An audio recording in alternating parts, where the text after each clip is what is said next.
2:35. I'm trying to remember where we are now. Okay.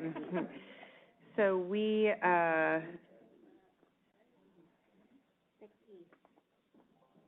still on 6E.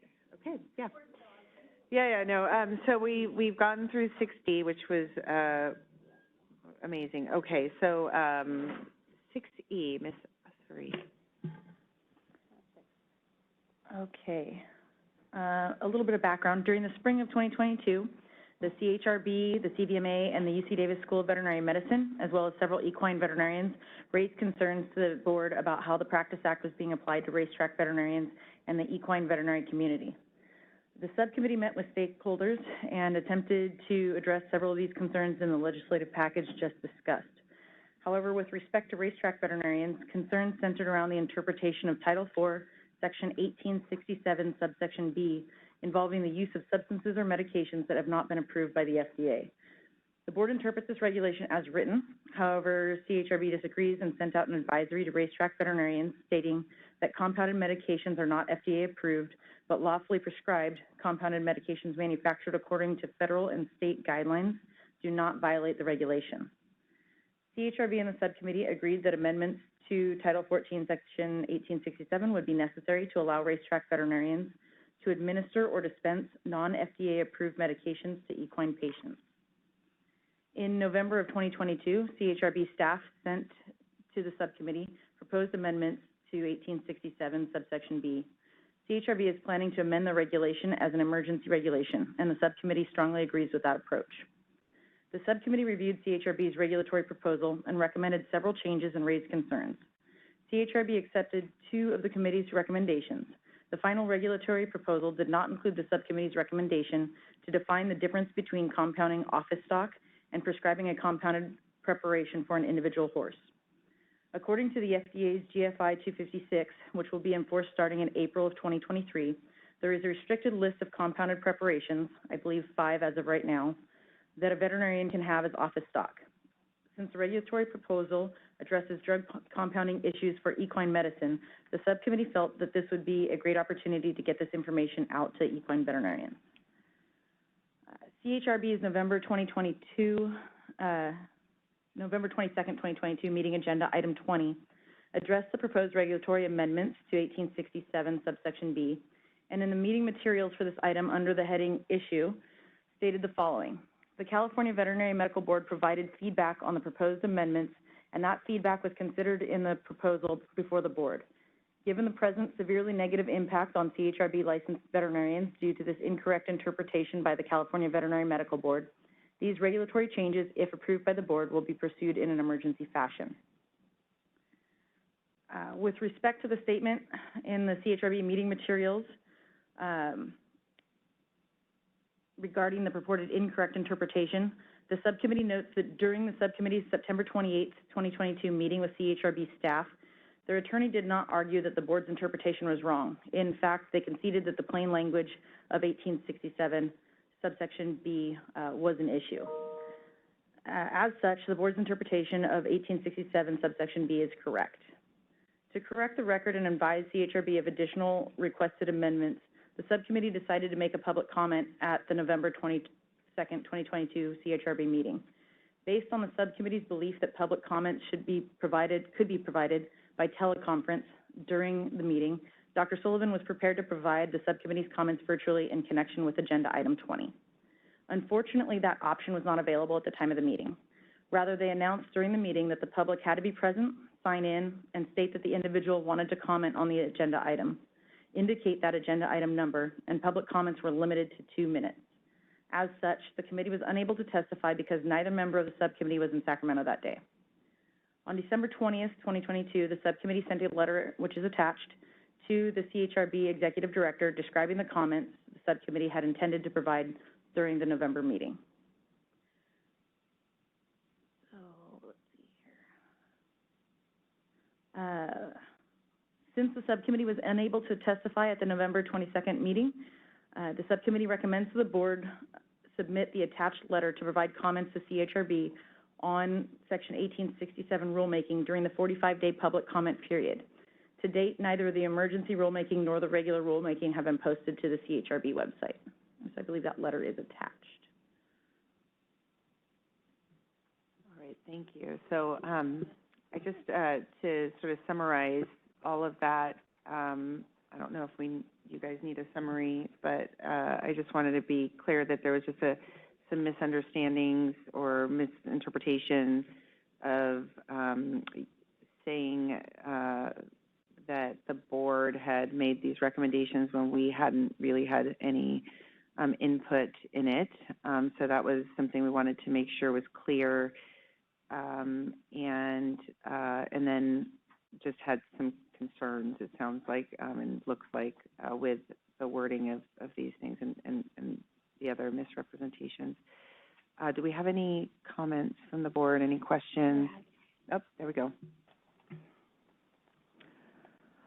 All right, so you've got the proposed letter. It's a draft for your consideration to be coming from the board, but also attachment 3 is the proposed revisions to the CHRB regulation, section 1867. And I think we need to make a modification to the recommendation. I'm on page 14 of the meeting materials. For everyone following along under section E, or 6E of the meeting materials. All right, so page 14, section 1867, subsection B, 1B. The drug is compounded by a California licensed veterinarian or California licensed pharmacy. Yesterday during the MDC meeting, Nancy Ehrlich raised the issue of a racetrack veterinarian trying to comply with this proposal as drafted by to be amended by the board. And she noted that right now it would only authorize a California licensed veterinarian to have compounded it, or the drug have been compounded by a licensed pharmacy, but she properly noted that RVTs currently can compound drug preparations, and as proposed to be amended by this board, VACSP holders could also compound drugs. So what I'm proposing is that we strike some text in this provision. So under B, we would strike all of the words between by and pharmacy.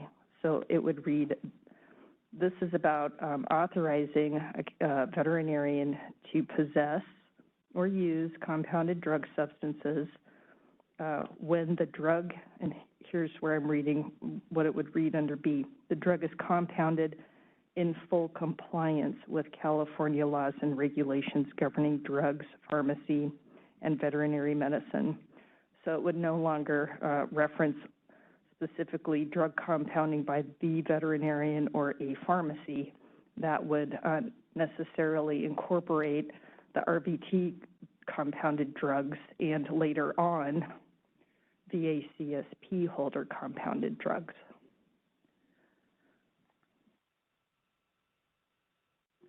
Sarah, could you reread that? Right, so page 14, section 1867, subsection B1B.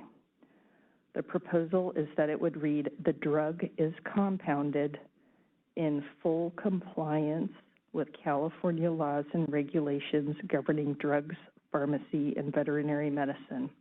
All of that text is currently in the proposal before you. What I'm recommending is that we strike the text by a California licensed veterinarian or California licensed pharmacy.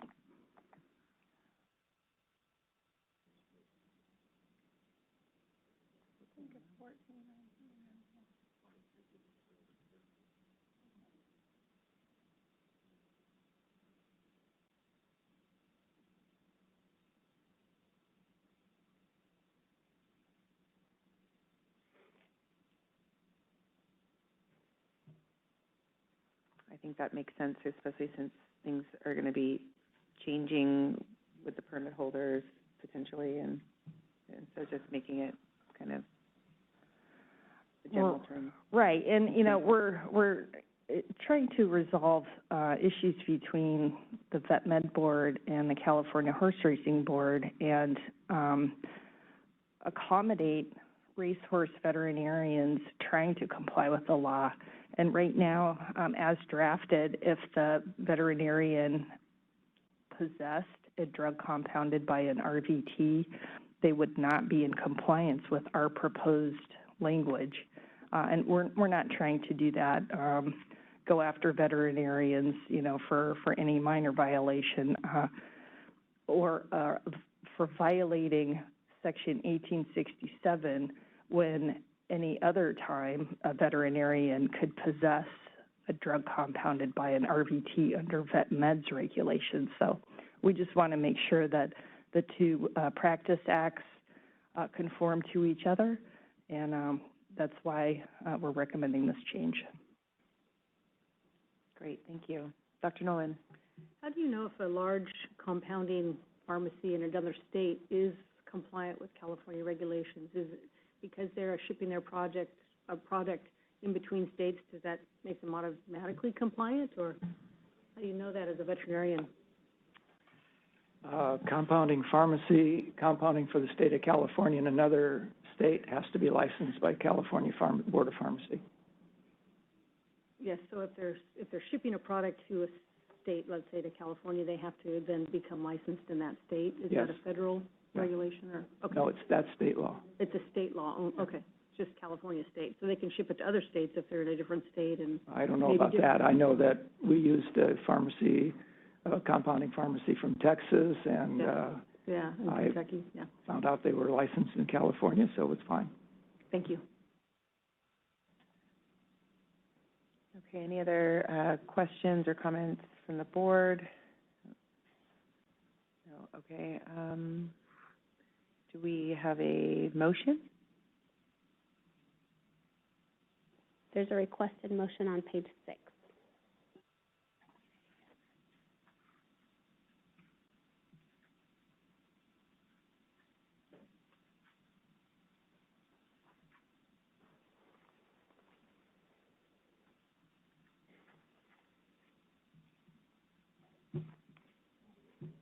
Ms. Fuller, yeah, Yeah. sure. And I want to, and just for clarification, the letter is on page, that we're talking about, is on page 14, or 12 and 13 in the attachment. So, like to move that, the board send, the attached letter to CHRB providing comments on CCR Title 4, Section 1867 rulemaking, during the 45-day comment period on rulemaking with the attached, I guess the attached regulatory language that we just amended today. Yes. Correct, Tara? Tara? I just noticed, thank you, Grant, on page 13 in the letter, we also need to strike, so I'm looking at page 13, paragraph 2, second sentence, fourth and fifth lines, we need to strike by a California licensed veterinarian or California licensed pharmacy. So that'll just comply or conform to the changes we're also making to the proposed amendments. Are you okay with that, Ms. Fuller? Absolutely, thank you. Great. And we still need a second. Yep. Do we have a second? I'll second the motion. Okay, thank you. Any more discussion from the board? All right, public comment in the room. None seen. Public comment online, please. This is the moderator, and at the direction of the board, I have opened up the Q&A feature for public comment. Members of the public, if you would like to make a comment on this item, please click the Q&A icon located at the bottom right-hand corner of your WebEx screen, or use the raise hand function. I'll go ahead and pause a moment to allow the public time to access these features and submit their requests.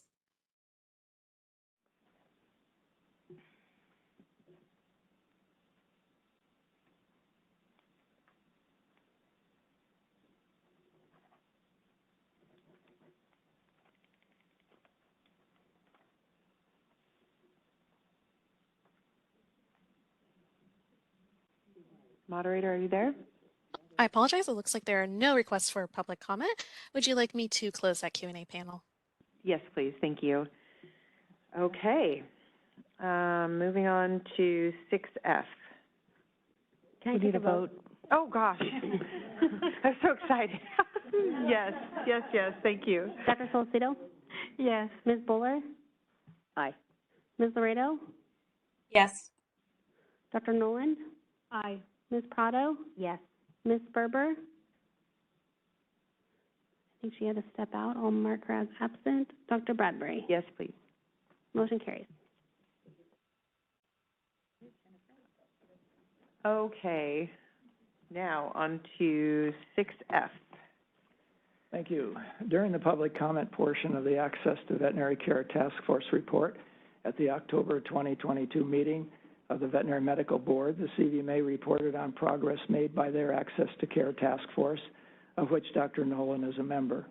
CVMA's Access to Care Task Force, along with their RVT committee, conducted an analysis of the RVT profession and found that there may be an opportunity to increase access for low-income individuals by increasing the scope of what RVTs can do under the direct supervision of a veterinarian in a premises setting. After the October meeting, CVMA sent a letter and a regulatory proposal to the board's executive officer, which was then forwarded to all MDC members in preparation for this meeting in January. To streamline the process, MDC leadership decided to work with the board staff and legal counsel to evaluate the proposal prior to the January meeting and be ready with recommendations to the MDC and, if approved, to the board. Over the last few months, MDC leadership met multiple times with board staff, legal counsel, regulations legal counsel, and CVMA to discuss what could be done through regulations to safely increase access to veterinary care while maintaining adequate consumer and patient protection. Specifically, MDC leadership focused on how RVTs could safely perform vaccinations and parasite control under the direct supervision of a veterinarian without requiring a veterinarian to physically examine each patient prior to the RVTs rendering services. These Zoom meetings included a recent meeting in which Dr. Miller took time away from his vacation in Hawaii, and we were all very envious in order to participate in the subcommittee's meeting. You have a copy of a letter from CVMA and a rough draft of the proposal, so let's jump right into the regulatory proposal. This is the first time that we have done a regulatory review with regulatory legal counsel prior to going to the MDC or to the board, with the idea of hopefully streamlining the process. Today's process may be a bit slower because of that, but as we have found out, wordsmithing is very important. So again, I'm not sure what page you have. Mine's on page 8 is the beginning. It's 2032.1, which is the VCPR language. This proposal creates a way for veterinarians to establish a VCPR for the purpose of permitting an RVT to administer preventative or prophylactic vaccinations or medications for the control or eradication of apparent or anticipated internal or external parasites if certain conditions are met. Subsection A, this amendment for rabies vaccination was approved by the board during the July 2022 meeting. I'm going to go through a few of these and then we'll come back and discuss them. Subsection E is... Dr. Sullivan? Yes. Can I just explain that after second-level legal review, we did modify the board's prior approved language for this rabies vaccine, which is the discussion we had earlier, so that it's a little bit more clear for OAL purposes. So now it reads prophylactically administered to the animal to prevent disease or loss of life. It reaches the same result. It's just clarified a bit. So I just wanted to point that out, that is different than what the board approved, but it's the same intent. Thank you.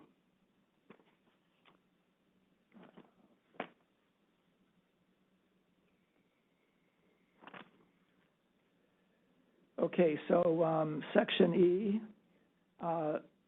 this amendment specifies that a veterinarian can establish a VCPR for the purpose of permitting an RVT to administer, ooh, did I miss something? No. Yes. Subsection B, this amendment provides an exemption to a veterinary establishing a VCPR under circumstances set forth in subsection E. In addition, subsection B3 reflects amendments approved by the board during the 2020 board meeting regarding informed consent of a client. I think I missed that. Subsection E, this amendment specifies that a veterinarian can establish a VCPR for the purpose of permitting an RVT to administer vaccines/medications as long as the following conditions are met. The first is the vaccines, medications are administered in a hospital setting under direct supervision of a licensed veterinarian. That's the subsection E1. 2, the RVT examines the animal patient and administers the vaccines medications according to written protocols and procedures established by the supervisor. Those protocols and procedures are required to include, at minimum, patient history and data collected to ensure administration of the vaccine/medication is possible. That's subsection 2A and B. Information that would preclude a patient from receiving a vaccine/medication and the criteria that would disqualify the patient. That's subsection E, 2, C, and D. And vaccination protocols and preventative procedures to ensure proper handling and administration of vaccines/medications in accordance with manufactured label recommendations and what to do in the event of an adverse reaction or other emergency. Subsection E, 2, E, and F.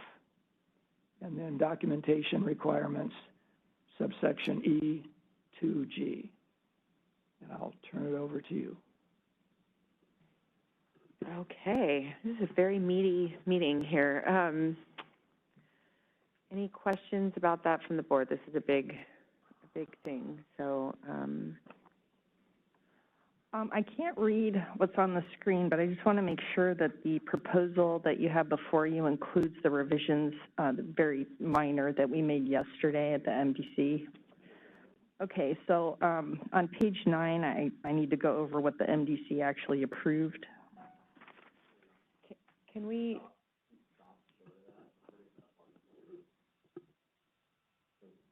Okay, yeah, and it's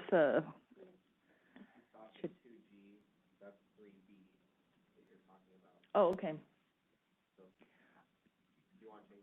I'll wait for Dr. Sullivan. So we're at a section where there hasn't been any revisions, correct? Still? Yeah. Okay. All right, so on the section just discussed, any questions, comments? This is all of E. All right. All of little e. When I learned how to write notes, I did the opposite. I had a big E and then a little e, and this was confusing to me, just saying. Okay, no hands up there. Comment from the public in the room. We have someone coming to talk, Ms. Lutz. Lutz. Hi, Bonnie Lutz. I just had one comment, since we're talking about changing animal hospital setting in other regulations and statutes, that we might want to change it, and I don't know what section it was in because I wasn't able to print out all of this paperwork, but Dr. Sullivan did. Great, thank you. That. Yeah, thank you for bringing that to our attention. We'll do it globally.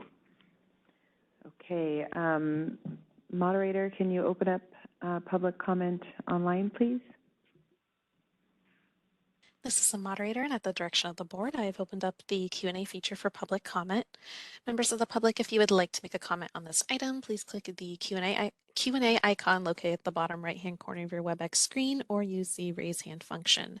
And I'll pause a moment to allow the public time to access these features and submit their requests.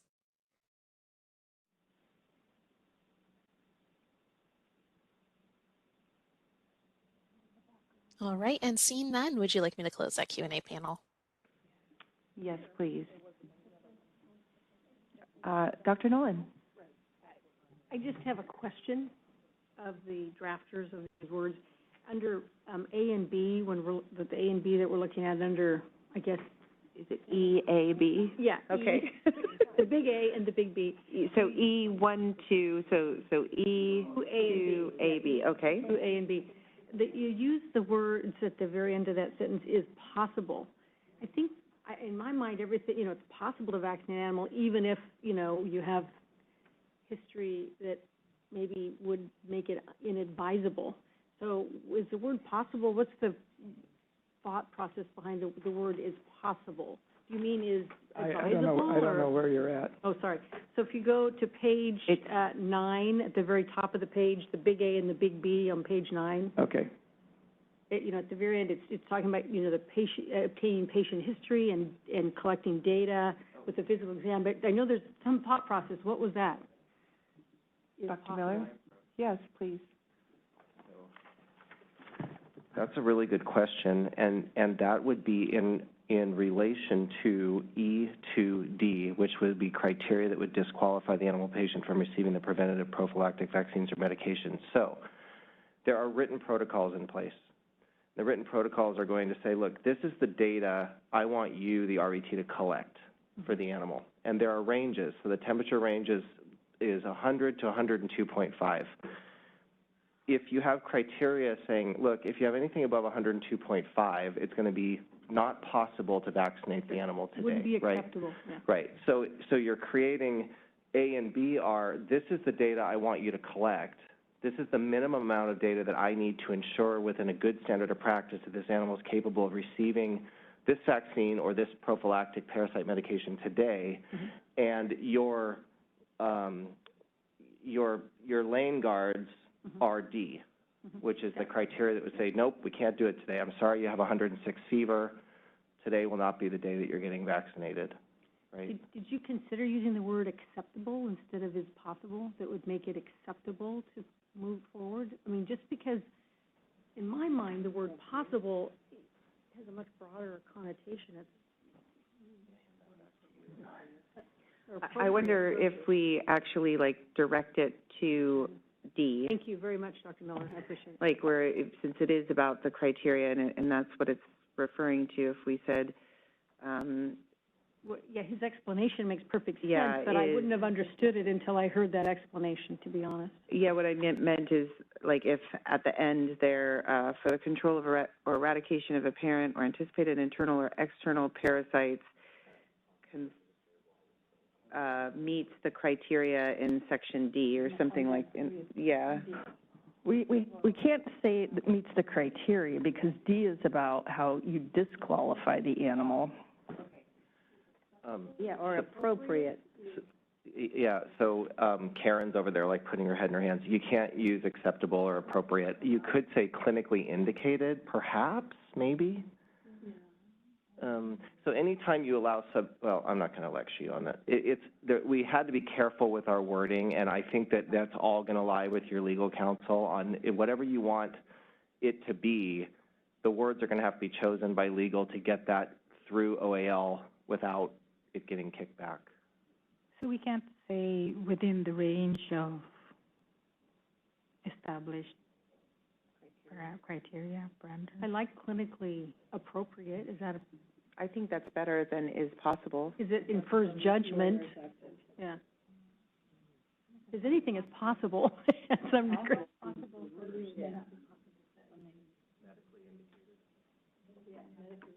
Medically indicated?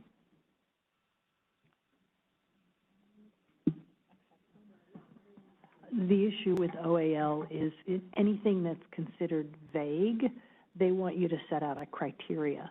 And it's not that we can't use this language, but eventually when you get to OAL, there may be pushback that they'll be asking for something more clear or that a criteria be set out. I can't see that medically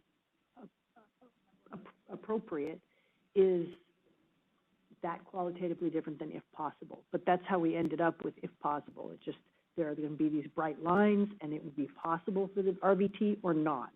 Medically appropriate, that's not a decision the RVT makes. The RVT is simply gathering the data for then the vet to make that decision. So basically, the amendment is fine. I just am concerned, I can't guarantee you this is going to be acceptable language when they talk about, is this clear? Well, if you just kind of boil it down, data collected to ensure that the administration of this is possible.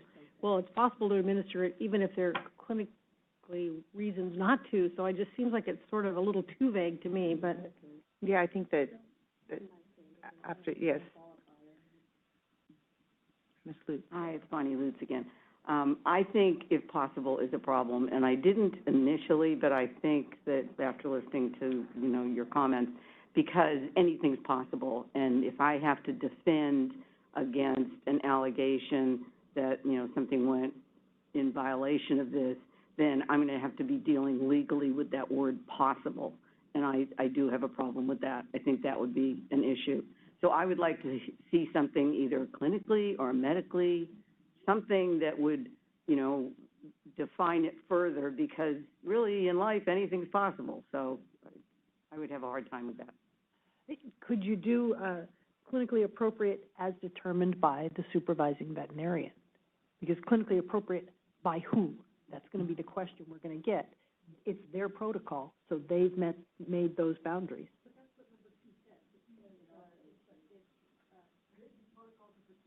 Can you put your microphone on, please? Microphone? Oh, sorry, it's up above in 2, which A and B are under, it says, written protocols and procedures established by the supervisor, which shall include at a minimum. So it's already indicating that the supervisor is establishing these protocols and procedures. Can we just take out and say that at a minimum, patient history that must be obtained from the client in order to reasonably ensure the safety of the administration of, or something like that, then stop at the parasites and. Safety is the issue then. What does safety mean? What is safe enough? Okay, then how about saying? What if we do that the animal is the animal medically indicated, or is the drug medically indicated? The drug is, okay. Dr. Miller? It's the animal for the drug. They're together. Right. So perhaps, we focus that we're ensuring that the animal is not, using the word safe, but is the animal medically indicated to receive administration?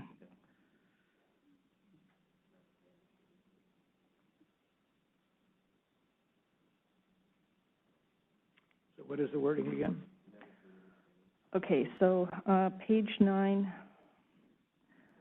up from the top, paragraph capital A, second line, after that, the insert animal is medically indicated.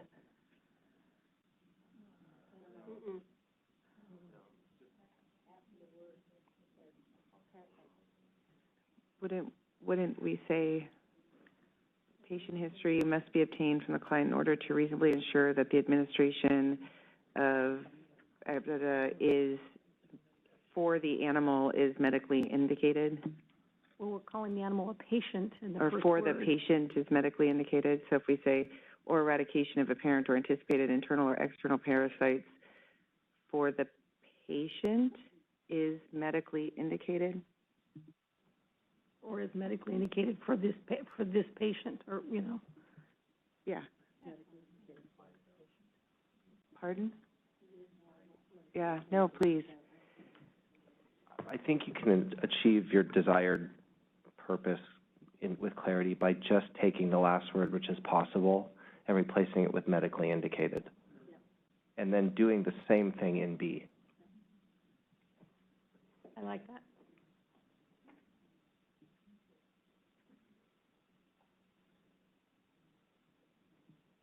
Okay. Great. No, that's good. This is why we're all here. All right, any other comments? Okay, so I think we're ready to move on to the next section. Okay, that's E3A. So the supervisor assumes responsibility for all acts of the RVT related to examining the animal patient and administering the vaccine/medications, subsection E3A. The RVT is only authorized to act as the agent of the supervisor to establish the veterinary client-patient relationship for purposes of administering the vaccine/medications when acting in compliance with the protocols and procedures, and only until the date of the supervisor terminates supervision or authorization for the RVT to act as the agent of the supervisor. E3B, I think there were some changes here. Dr. Sullivan? Yeah. Sarah had something to add. Yeah, so I'm just gonna, speak to the changes there. In B, on that first line at the very end, it says to establish the, and so we're striking the. So we are at, is this E3B on page 9? Correct. So we're at the bottom of page 9, B. B, though. So it's subsection E, paragraph 3, subparagraph capital B. First line at the end, it says to establish the. We're striking the. So then on the second line, it says veterinarian client-patient relationship. We're adding S to relationship. So it says the RVT is only authorized to act as the agent of the supervisor to establish veterinarian client-patient relationships.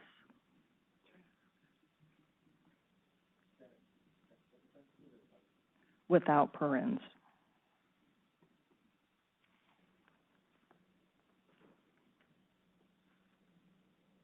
Thank you. Are we good to, okay, keep going, please?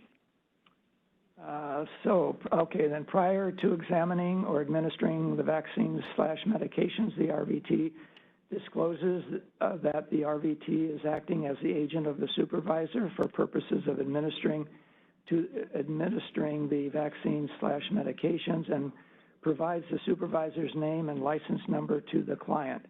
The RVT would then be required to obtain client authorization to proceed and document such authorization in the medical records. This is subsection E4, page 9 and 10. Let me do one more. The supervisor reviews the required documentation prior to prescribing or dispensing vaccines/medications, subsection E5, and that's on page 10.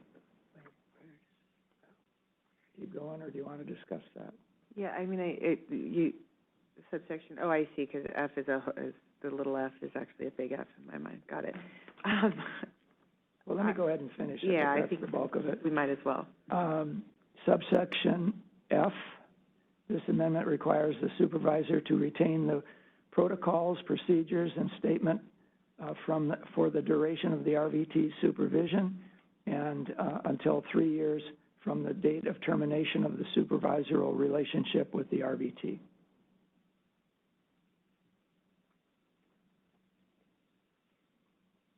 Great. Dr. Nolan? If you go back up to that top paragraph just above 5, I'm assuming when you mentioned that the RVT is supposed to record the authorization in the record, if the client authorizes it orally, they're just supposed to record that the Yes. that And the client said yes. And it has to be before the examination. Okay, thank you. Any other questions or comments from the board? Okay, nothing online. Public comment in the room? Okay, public comment online. This is the moderator, and at the direction of the board, I have opened up the Q&A feature for public comment. Members of the public, if you would like to make a comment on this item, please click the Q&A icon located at the bottom right-hand corner of your WebEx screen or use the raise hand function. And it looks like we have a request from Nancy Eierlich. And Nancy, you'll be given 3 minutes to speak and a 15-second warning. Please click the unmute me button when the prompt appears on your device. Confused. I thought that this section 2032.1 was being turned into legislation. and then was going to be eliminated. So how does this all work? If you're amending the regulation, but then you're going to eliminate it. Well, we're not there yet, that's for sure. Hang on just a second. Yeah, there may be each other. Sorry about that. That's okay.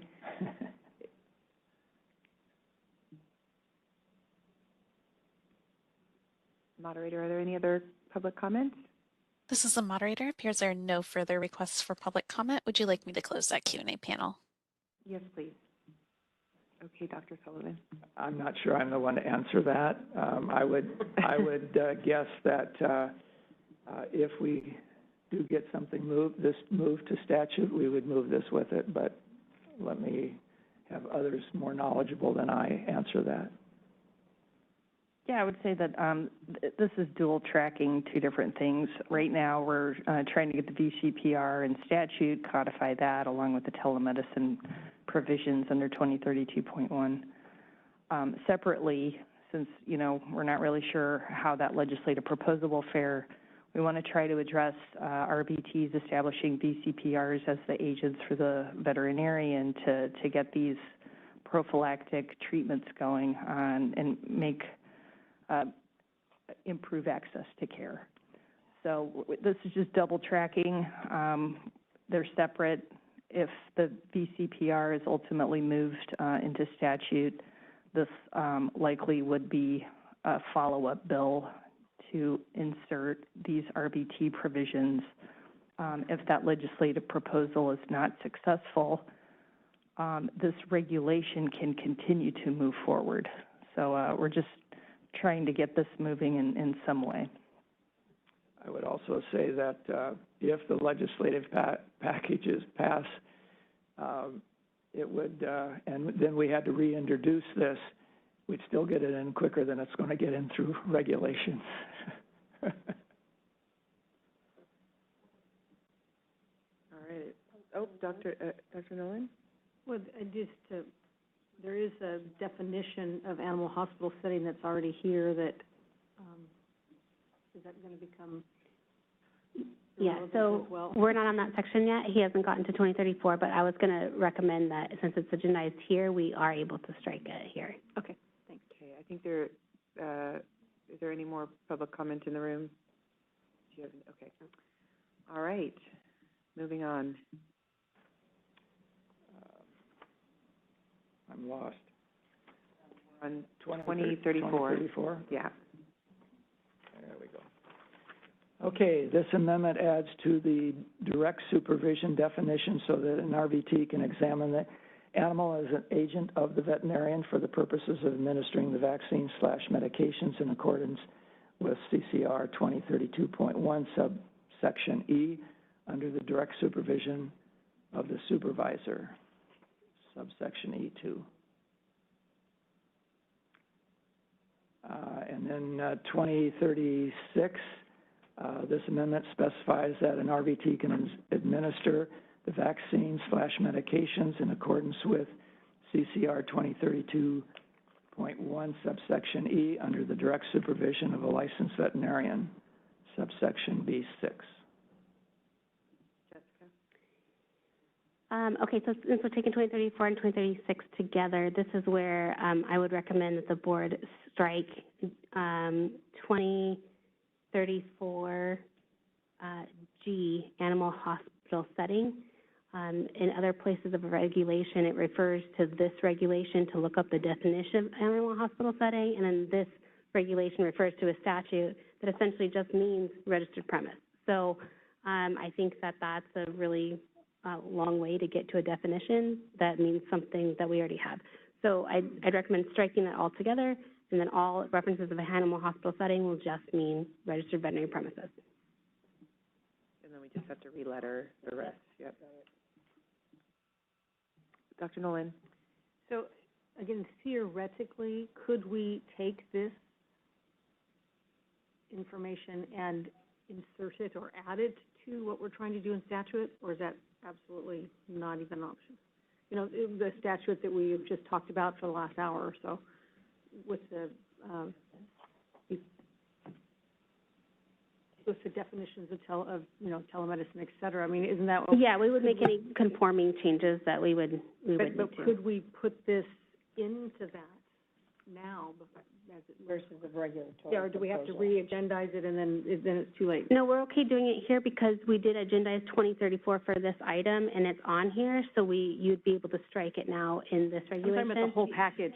Is it, Talking about everything. it's incomprehensible to try to actually put this in statute with the Yeah, rest of we the can, changes? we can do that as well. Wow. Yeah, that's what I mean. It's not possible. I mean, it would just be I think Kara's changing with me. numbers. Okay, I'm just, I it think seems it- like, I think Nancy made a good point, and I'm wondering. Dr. Miller? We haven't agendized it that way. Yeah, that's what, yeah, I don't think we can, right. There's lots of layers there. Yeah, I was trying to say. So there hasn't been proper notice for that, but, and I value the sentiment in that, but what I will tell you is that, number one, let's just say that we got our telemedicine and our VCPR issues put into statute and changed. That doesn't automatically repeal our regulation. That's something that has to happen in a regulatory process. In addition, if this regulation were to pass, that can still continue to exist in regulations to augment statute. It doesn't all have to be in one place. Shifting over to the other side of my brain, there are advantages to leaving things in regulation. And this is something that I think would warrant further discussion in determining whether or not this would be in statute, which are kind of the pillars of the building, versus regulation, which is more the walls we can paint. So I would be wanting to just officially say that if that were to be entertained, we would want that agendized for further discussion, and there might not be enough time for that right now, given the tight legislative timelines. Oh, and one other request, as long as we're doing cleanup relating to animal hospital setting, I believe that other than 2034, and somebody might have to do a quick data check for me, I do only believe that animal hospital setting in regulations is noted in 2036.5 relative to veterinary assistance. Would it be fair enough to just tack that on, since it's conveniently right after 2036? And also alter animal hospital setting to registered veterinary premises, not only in the title of that section, but also in the body of that section, which I believe it's Part B.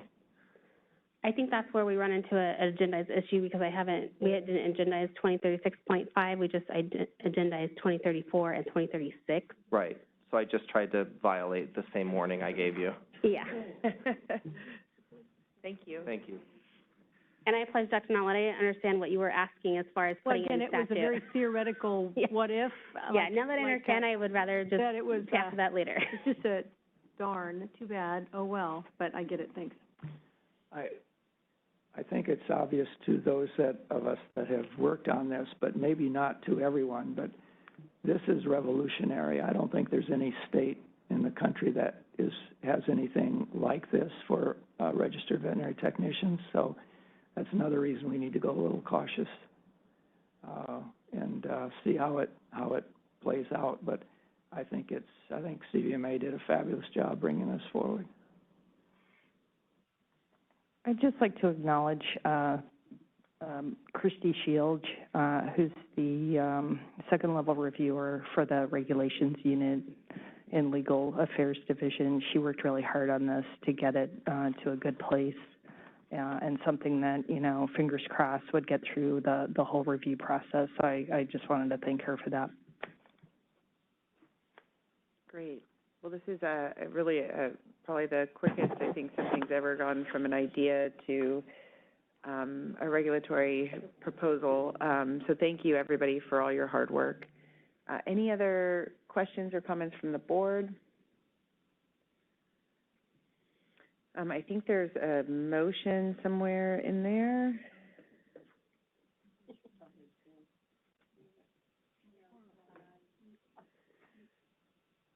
Jennifer, are you out there?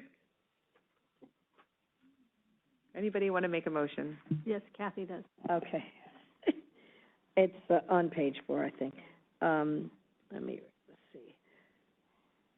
I'd like to make a motion to approve the proposed regulatory changes with the amendments made here today,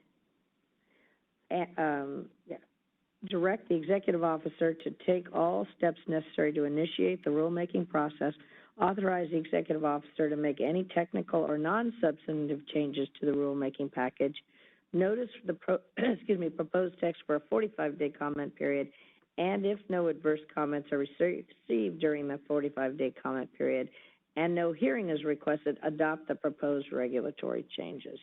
I'm happy to second that. Great, thank you. Any more discussion from the board? And any public comment in the room? No. Public comment online, please. This is the moderator, and at the direction of the board, I have opened up the Q&A feature for public comment. Members of the public, if you would like to make a comment on this item, please click the Q&A icon located at the bottom right-hand corner of your WebEx screen, or use the raise hand function. And it looks like we have a request from Nancy Eierlich. Nancy, you'll be given 3 minutes to speak and a 15-second warning. Please click the Unmute Me button when the prompt appears on your device. On behalf of the California RVT Association, I would like to thank Dr. Miller and the CVMA for bringing this wonderful proposal forward. This is something that has really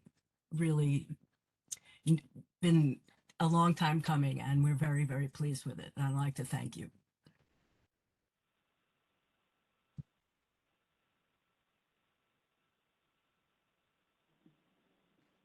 All right, this is the moderator. Appears there are no further requests for public comment. Would you like me to close that Q&A panel? Yes, please. Can we call for a vote? Dr. Solocito? Yes. Ms. Bowler? Aye. Ms. Laredo? Yes. Dr. Noland? Aye. Ms. Prado? Yes. Ms. Berber? Yes. Dr. Bradbury? Yes. Motion carries.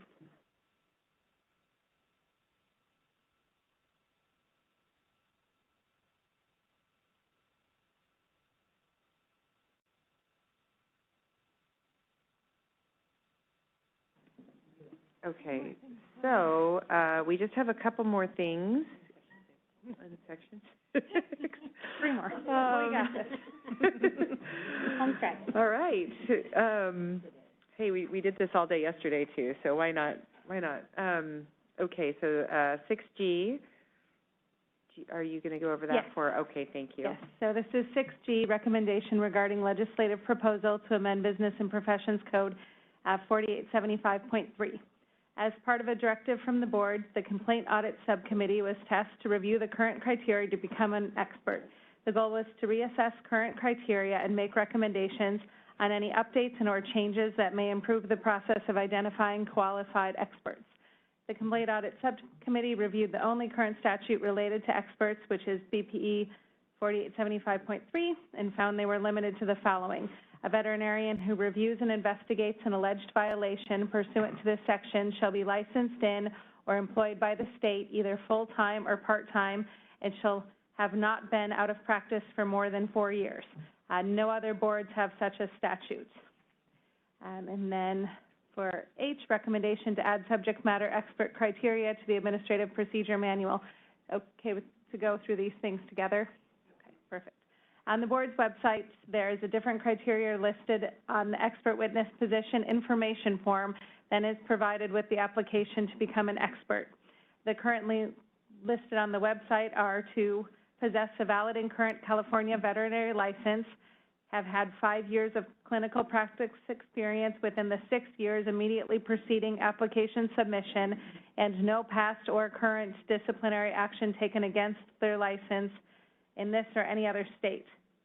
In addition to reviewing these criteria, the subcommittee was also provided with examples of expert criteria from other healing aid arts boards, including the Medical Board of California, Dental Hygiene Board, Board of Registered Nursing, Vocational Nurses and Psychiatric Technicians, and Neuropathic Medicine Committee.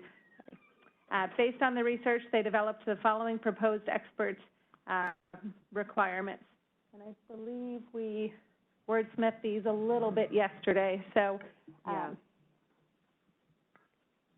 should I just read them off of here? So possess a current, active, and unrestricted board-issued veterinarian license, have clinical experience in 5 of the 7 years immediately preceding the subject matter expert application and the practice type in which the SME is opining, not have past or current enforcement or disciplinary actions taken against the California veterinarian license, and practice veterinary medicine as defined in the Business and Professions Code 4826 subdivisions B through E for a minimum of 32 hours a month. And so in the event of conflict of interest, must recuse themselves from the review and must not misrepresent their credentials, qualifications, experience, or background. I think that was also changed. Oh, sorry. It's okay.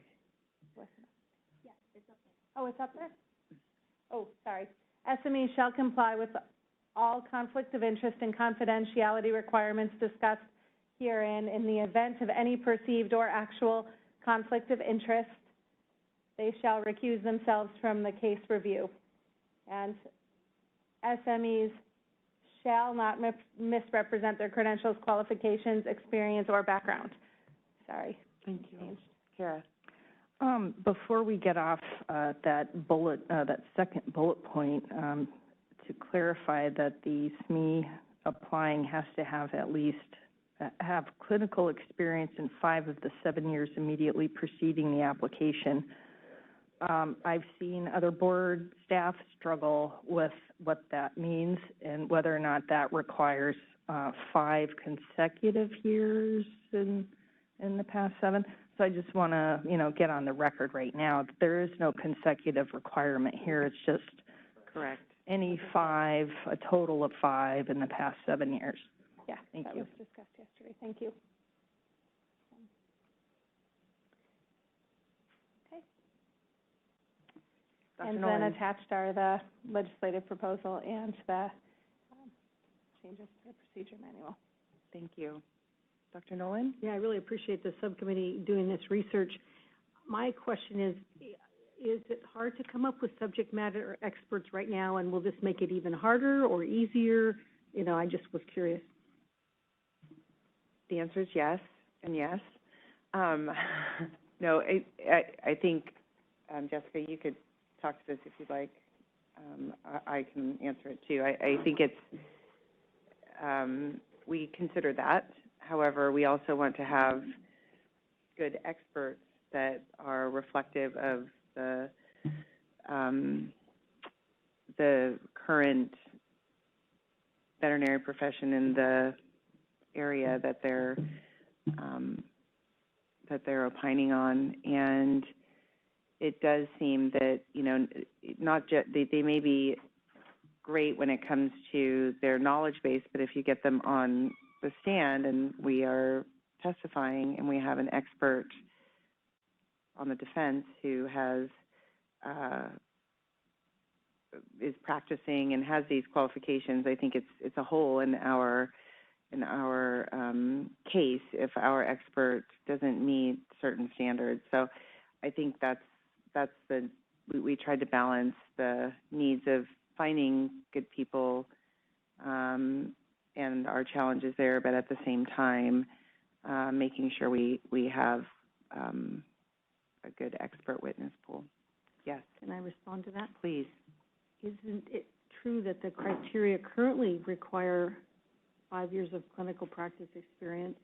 And is it possible that it's more the training that has made it, maybe we need to encourage or change the way we train our subject matter experts or give them more guidance instead of restrict their ability to qualify? I'm just, No, I know what you're saying. So we're doing that too. We're doing a lot of that. We've done quite a bit of revamping of the program, and we've provided some documents for them as case examples or as an example for how to write an opinion that I think has been helpful. We are providing reference lists. We are providing examples and training and sending them to medical expert training. So I think that part, there's only so much you can do. And the 5 years, the previous, it says, have 5 years of clinical experience within the 6 years. Preceding application does not, it doesn't, it's a very vague, it's an even more vague term, and doesn't require that they're practicing very much, and it also doesn't say that they're practicing in the field or I think the area of expertise that they're opining on, and that's just been a problem. So, yeah. Well, and I may be totally wrong, but I feel like there's enough of a shortage right now that if you have someone that's practicing full time, it might be hard to get, practicing that many hours, it's going to be even harder to get them to sign up for this. And so it's almost as if we're really restricting it even more than we think we are, in some respects. I'm going along here because I know you've done a lot of work. No, this is why we're talking about it. That's why we're bringing it here. I struggled with that when I was working on this. 32 hours is 4 days a month. So that's, somebody who's still in the practice, and I think, after, I think that the veterinary medicine is rapidly changing, and when you're not practicing, it can quickly change on you, and so this was meant to allow for people who were only working very part-time, 1 day a week. And some people suggested more hours per month in our discussion, and in other healing arts boards, almost all of them have a requirement for this, so, and it made sense to me, but I'm totally open to what the rest of the board thinks is the right way to go here. So I just, it's not a personal thing, so it's okay, please keep thinking about it. I'm concerned like you for that reason. Yes. And when you mentioned the 32 hours a month, is that, it doesn't really specify that's currently 32. In other words, when I read this, I wasn't really clear that you meant you must be practicing currently.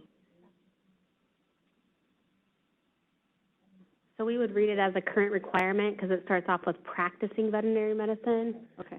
So if they stop practicing, then they're disqualified from being correct. So if someone just retired or hasn't been in practice for like a year, they would not be able to be a subject matter expert. So we would lose, I can think of at least 2 subject matter experts that we no longer would be able to use. So, if you're more comfortable striking that, I think that's part of the discussion. I think we're kind of between a rock and a hard place. I understand the need to really have qualified subject matter experts, but I also feel in this current climate, we're really tying our hands, and I find that to be problematic. But, I don't have any answers, so I don't have any solutions, really. Well, the nice thing about this proposal is that we are moving it to the Administrative Procedures Manual. Am I saying that right? So if we were to strike it now, it would be something we could come back and add as we build our expert, our subject matter expert. So that's, And you're really close to this. Do you feel that the extra training is helping? It is. It's definitely helping. Yeah. So, I'm seeing an improvement. We really, our biggest bottleneck at this point is the number of subject matter experts that we have. But it is helping. I think we're still just struggling to get a depth of different practices. I feel like we have a lot of small animal experts, and we need some other experts. So, go ahead, Jessica. I just have a question for consideration. The other requirement that we had amended that we already talked about, the at least 5 years clinical experience in the last 7 that we changed, you have a practice requirement there to where it is hopefully someone who is current, up to date in what's happening. So that 32 hours a month may not be necessary because they would still have to meet the other criteria. I don't know, just something to consider, because we lose good experts like Dr. Sullivan, for example. He would no longer be able to be a subject matter expert, but we all know how involved he is in the profession and the practice.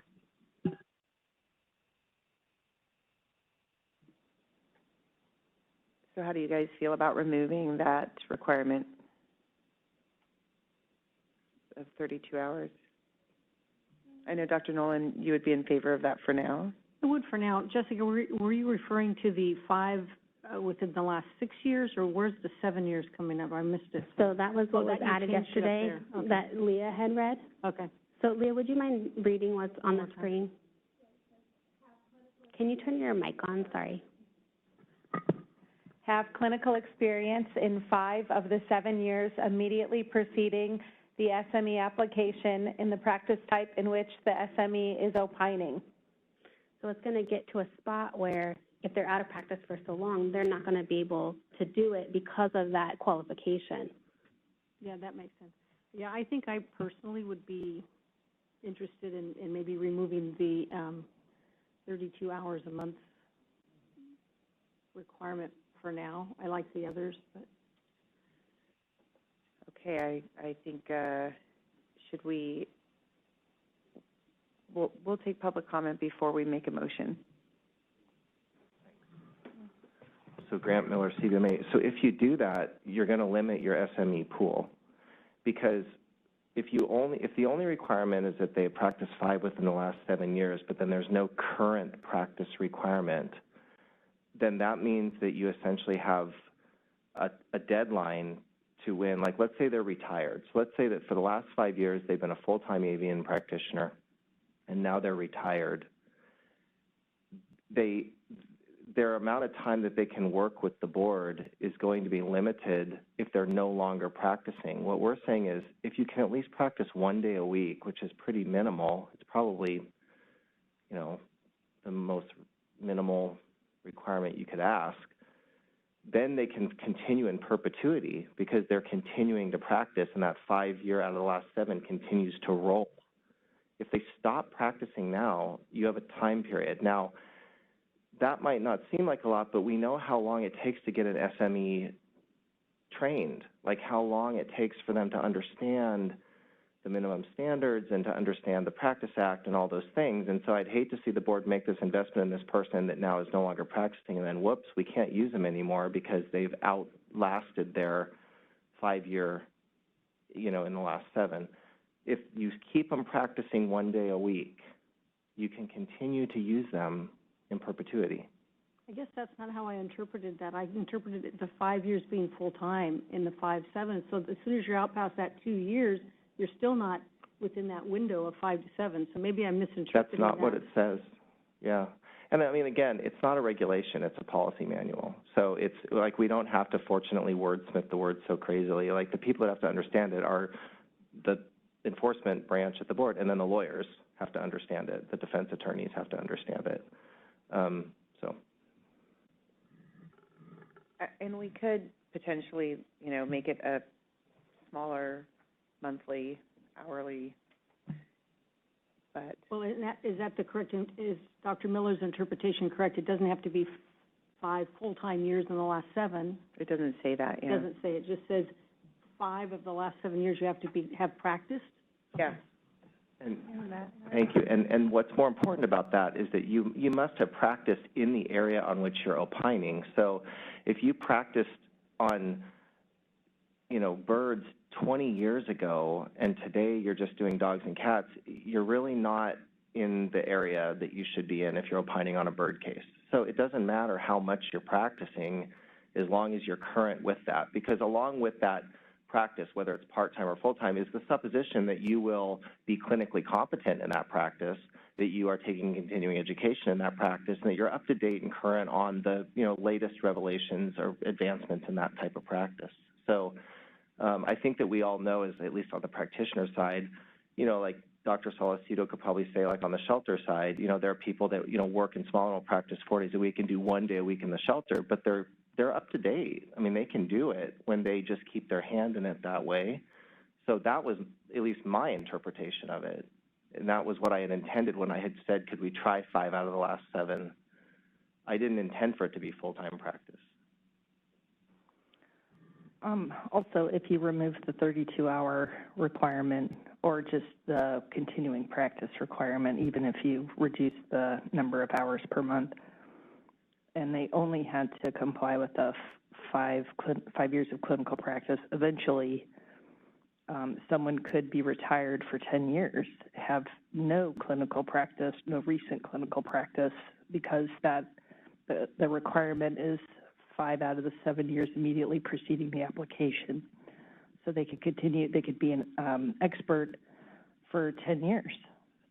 Well, not by your definition, because by your definition, you guys could practice one day, a person could practice 1 day a month and be practice. With the 32-hour requirement. Well, no, if you strike that, then the person doesn't have to have any ongoing practice. Yeah, well, after 2 years, you stop practicing those. No, but it says it's from at the time of application. Right. It doesn't say. So 10 years later, they have no recent really practice. interpreted by the letter of the word. And while you are correct, the part that you're missing there is that in order to opine in that area of medicine, there has to be a 5 out of 7. It could be 1 day a month. There's no, I mean, and that's up to, if you're going to put somebody up there who practices 1 day a month over 5-year time as a subject matter expert, you're going to go up against Bonnie. So, you know, that's something you have to be ready for, but it's only for the purpose of saying that they're qualified to opine in that area of medicine, that provision.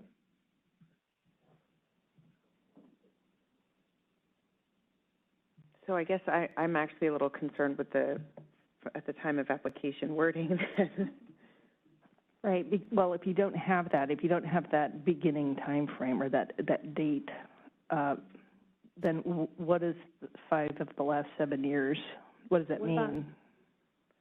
What about from the date that it's transmitted to the expert or the date of the complaint?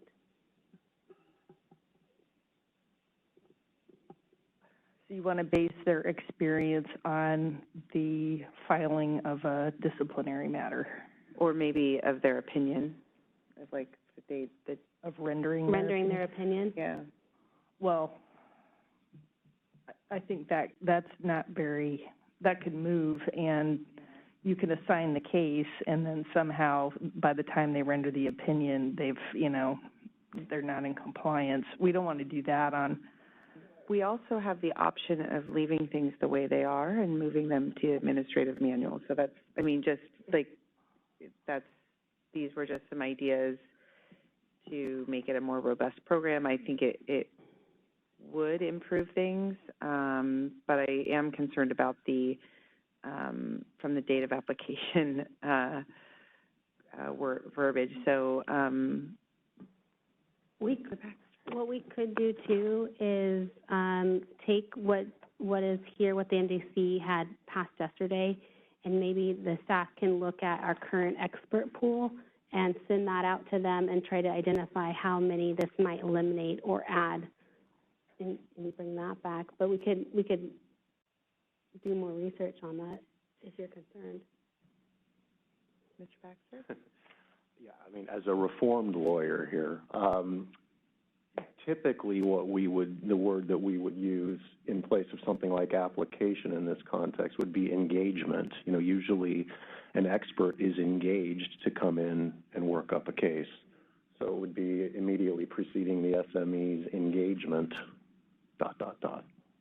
And so that would be for each time that they're opining. Okay, I like that.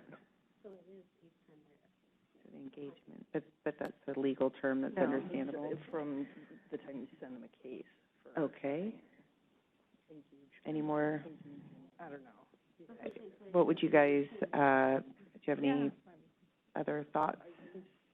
Concerns, but I think that's more. Let's get some public comment online, see if there's anybody out there who wants to talk about this. When they render their opinion, that could. This is the moderator, and at the direction of the board, I've opened up the Q&A feature for public comment. Members of the public, if you would like to make a comment on this item, please click the Q&A icon located at the bottom right-hand corner of your WebEx screen or use the raise hand function. I'll go ahead and pause a moment to allow the public time to access these features and submit their requests.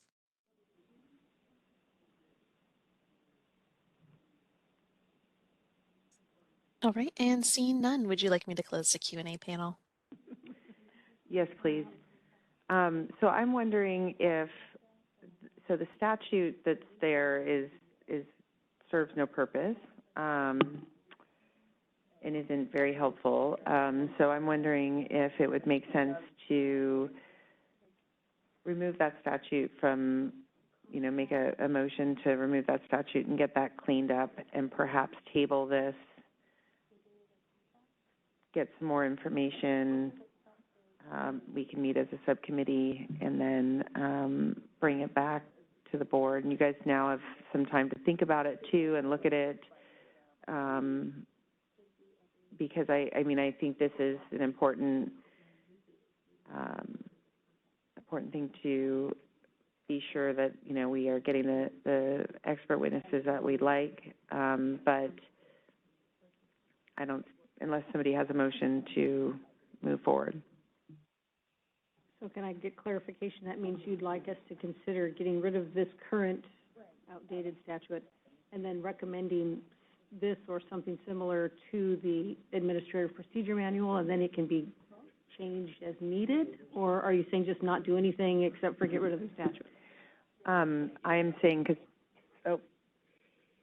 Yeah, so we're actually, we're asking for two separate motions. One would be to repeal the section in the statute, and then the second motion would be the changes to the admin manual. But I apologize because we were having a side conversation looking at, instead of engagement, these subject matter experts have to do a contract every 2 years.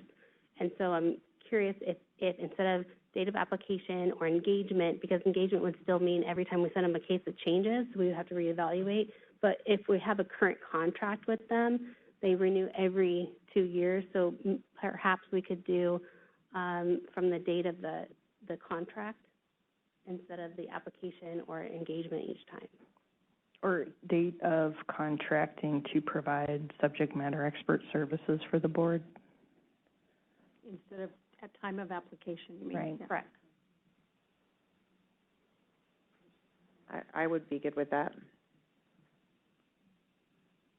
And then we would be striking the 32 hours a month. I thought you guys wanted to keep that for now, or it's up to you guys.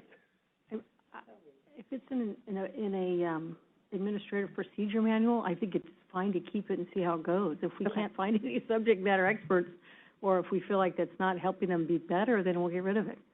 You know what I mean? I don't have a problem with that. I just was we will lose some. Grateful for the conversation, because I think it's a very important issue that we're having to really improve our subject matter experts and have the best we can have. So I appreciate the banter. I guess I would just say that if you're now using a date that moves based on the contract, I don't know why, that 5 years now is extended every, 2 years. That 5 years has to be satisfied to enter into the next contract. So I don't know why you would need specifically 32 hours, because now that clinical experience is being updated. Yeah. Okay, so Jeff, if we can get to that bullet, and I can't see that far from here, but wherever we put the term engagement would change. And Tara, what was the way that you worded it? I guess you would strike this SME application and insert the date of contracting to provide expert services for the board. And then it would continue in the practice type in which the SME is opining. And then you would strike the bullet that has the 32-hour requirement.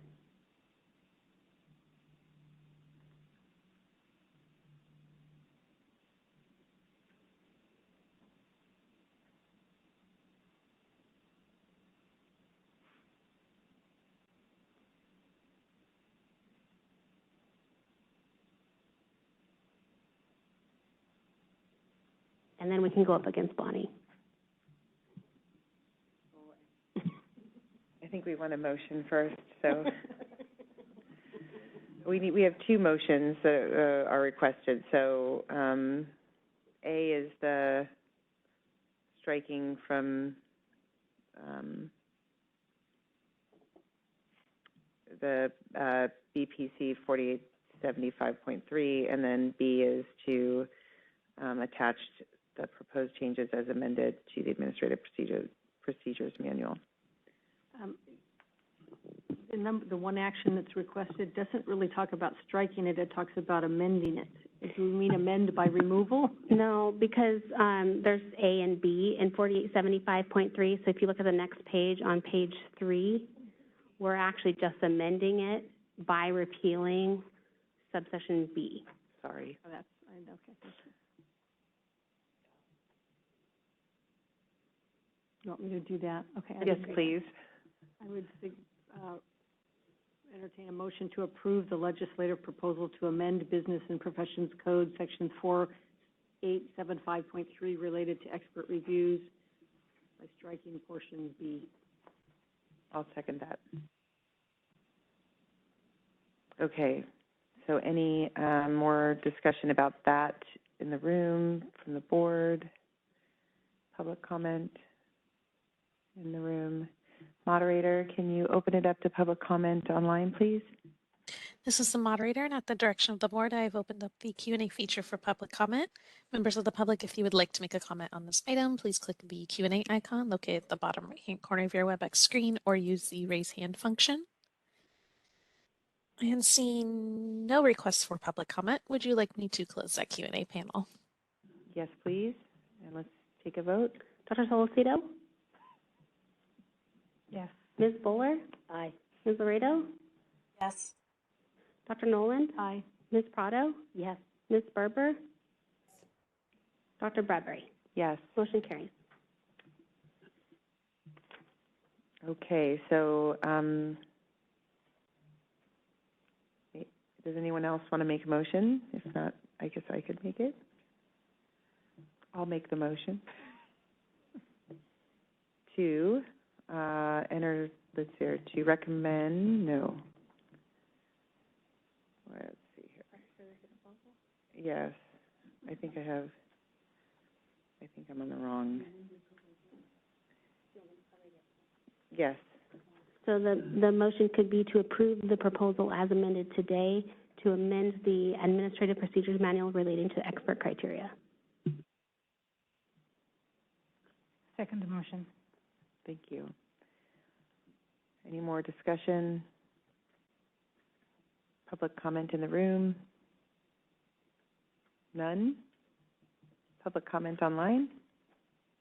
This is the moderator, and at the direction of the board, I have opened up the Q&A feature for public comment. Members of the public, if you would like to make a comment on this item, please click the Q&A icon located at the bottom right-hand corner of your WebEx screen, or use the raise hand function. And seeing no requests for public comment, would you like me to close that Q&A panel? Yes. Thank you.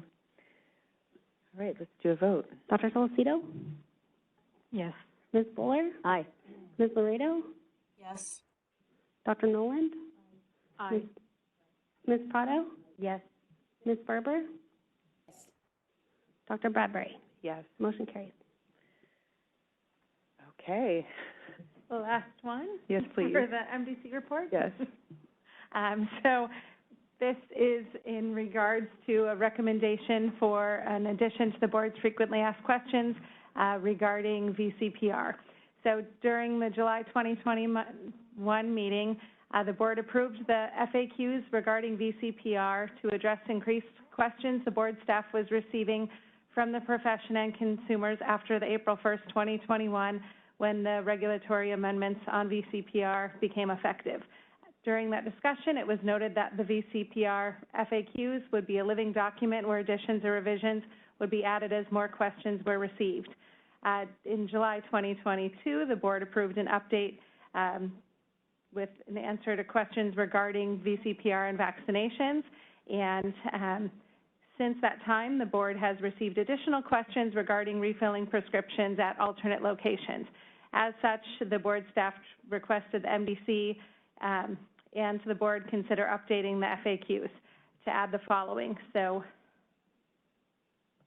question we have would be to add a question number 7 to those FAQs, reading, a corporation owns 2 veterinary premises and stores all electronic medical records on one shared electronic system. Dr. A establishes a VCPR with a client at premises A and prescribes medication for the animal patient. A month later, the client goes to premises B to refill the prescription from Dr. A. Can Dr. B refill the prescription without performing an examination, since Dr. B has access to the animal patient's electronic medical records? And the answer to that question would be each veterinary premises must be registered separately with the board.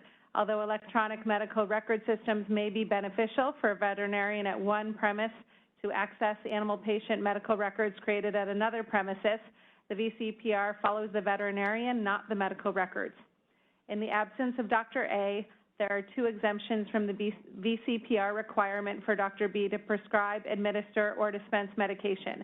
1, on an emergency basis to maintain the health of the patient until the client and patient could return to Dr. A, or 2, Dr. B works at the same veterinary premises as Dr. A, and among other things, in Dr. B's professional judgment, failure to refill the medication might interrupt the animal patient's ongoing care and might have an adverse effect on the animal patient's well-being. And that's from CCR Title 16, 2032.25, B2. And so in the above scenario, if neither of those exemptions applies to the situation, Dr. B cannot refill the prescription without establishing a VCPR. So we're asking for review, discussion, and potentially adding that to those FAQs. Thank you. All right. Thank you. Again, any discussion from the board? Questions? All right. If we're good with adding that, is there anybody who wants to make a motion? I'll make the motion. All right. I'll try. Sorry, there's a lot of motions today. Okay, so I move for the board to approve the addition of new question 7 to the frequently asked questions regarding the veterinarian client-patient relationship known as VCPR. Second. Thank you. Doesn't look like there's any further discussion from the board. Do we have some public comment in the room? Not seeing any. Moderator, can you please open it up to questions online? This is the moderator, and at the direction of the board, I've opened up the Q&A feature for public comment. Members of the public, if you would like to make a comment on this item, please click the Q&A icon located at the bottom right-hand corner of your WebEx screen, or use the raise hand function. And seeing no requests for public comment, would you like me to close that Q&A panel? Yes, please. We'll call for the vote. Dr. Solocito? Yes. Ms. Bowler? Aye. Ms. Laredo? Yes. Dr. Noland? Aye. Ms. Prado? Yes. Ms. Berber? Dr. Bradbright? Yes. Motion carries. And just to clarify for anyone following along on the agenda, we did skip over 6I because it's not ready yet, and so we'll bring it back at a future meeting. All right. So the assignments, I don't think we had that, the MDC assignments, I don't think we have that information, but. So just to let members know, they're always going to have the complaint audit subcommittee. There'll be an update at the next one for the inspection subcommittee. You have the equine practice subcommittee, the RVT education subcommittee issue, alternate premises and shelter rulemaking will be also worked on in the near future. And cannabis. And cannabis, because that was not passed out, so that will continue. Yeah. Okay. So with that, do we have any further public comment?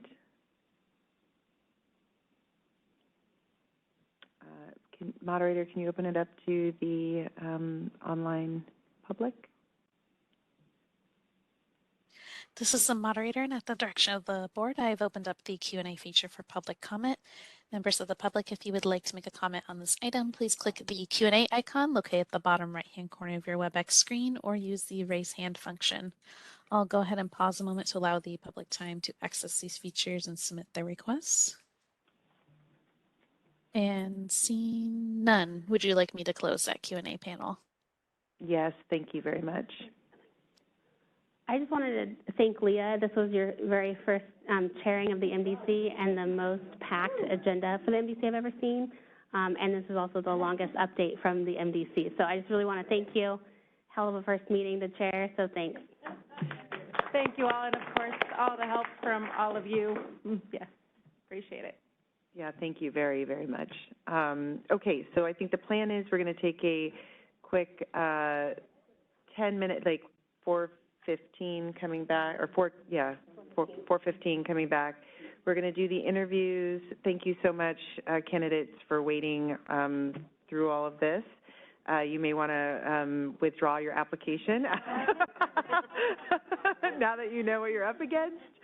And then once we're finished with that, we are going to push agenda items 8, 9, and 10 to tomorrow's meeting. So we'll see you all back here at 4:15.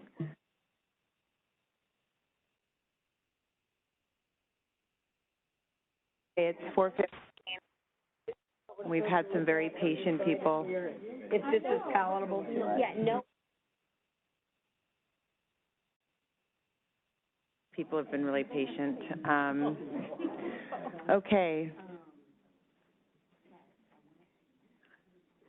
Thank you. So just to clarify or correct myself here, I had misspoken prior to the break. After the interviews, we are going to table the rest of the day, the rest of the agenda items for the day until tomorrow. Okay, so do we have an order? Jessica? Yeah. Oh, yes. Dr. Johnson, come on up. No. Oh, go ahead. Jessica, please. We can do him first. Okay.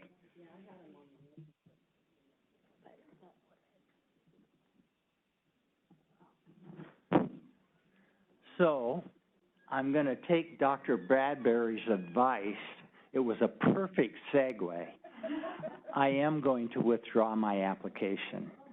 I feel very, very strongly that the board's needs would be better served with not only current issues that are going on, but anticipated issues in the future, with an individual that would have the regulatory experience that's so drastically needed, especially with all the lists of things that are going on. Dr. But Johnson? additionally, I think... Can you hang on just 1 second? I'm getting a notice that there's no audio for the people online, and I want them to hear what you're saying. Oh.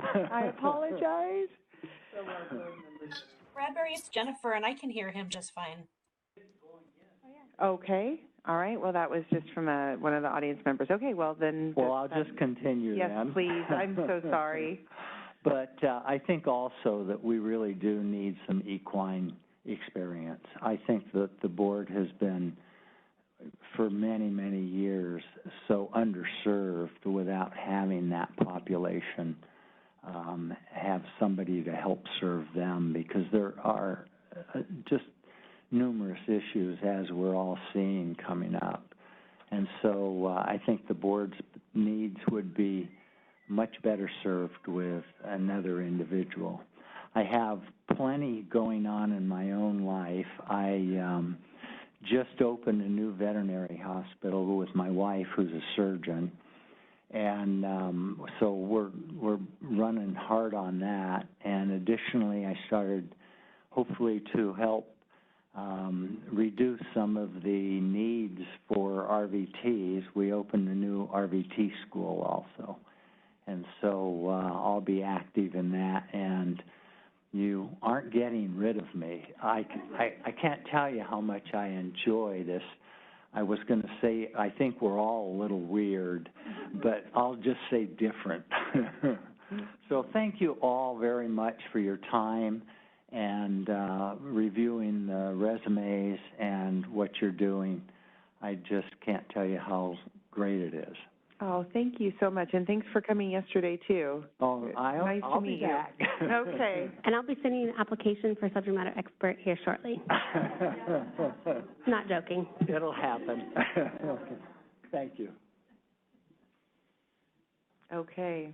So, Dr. Aberman,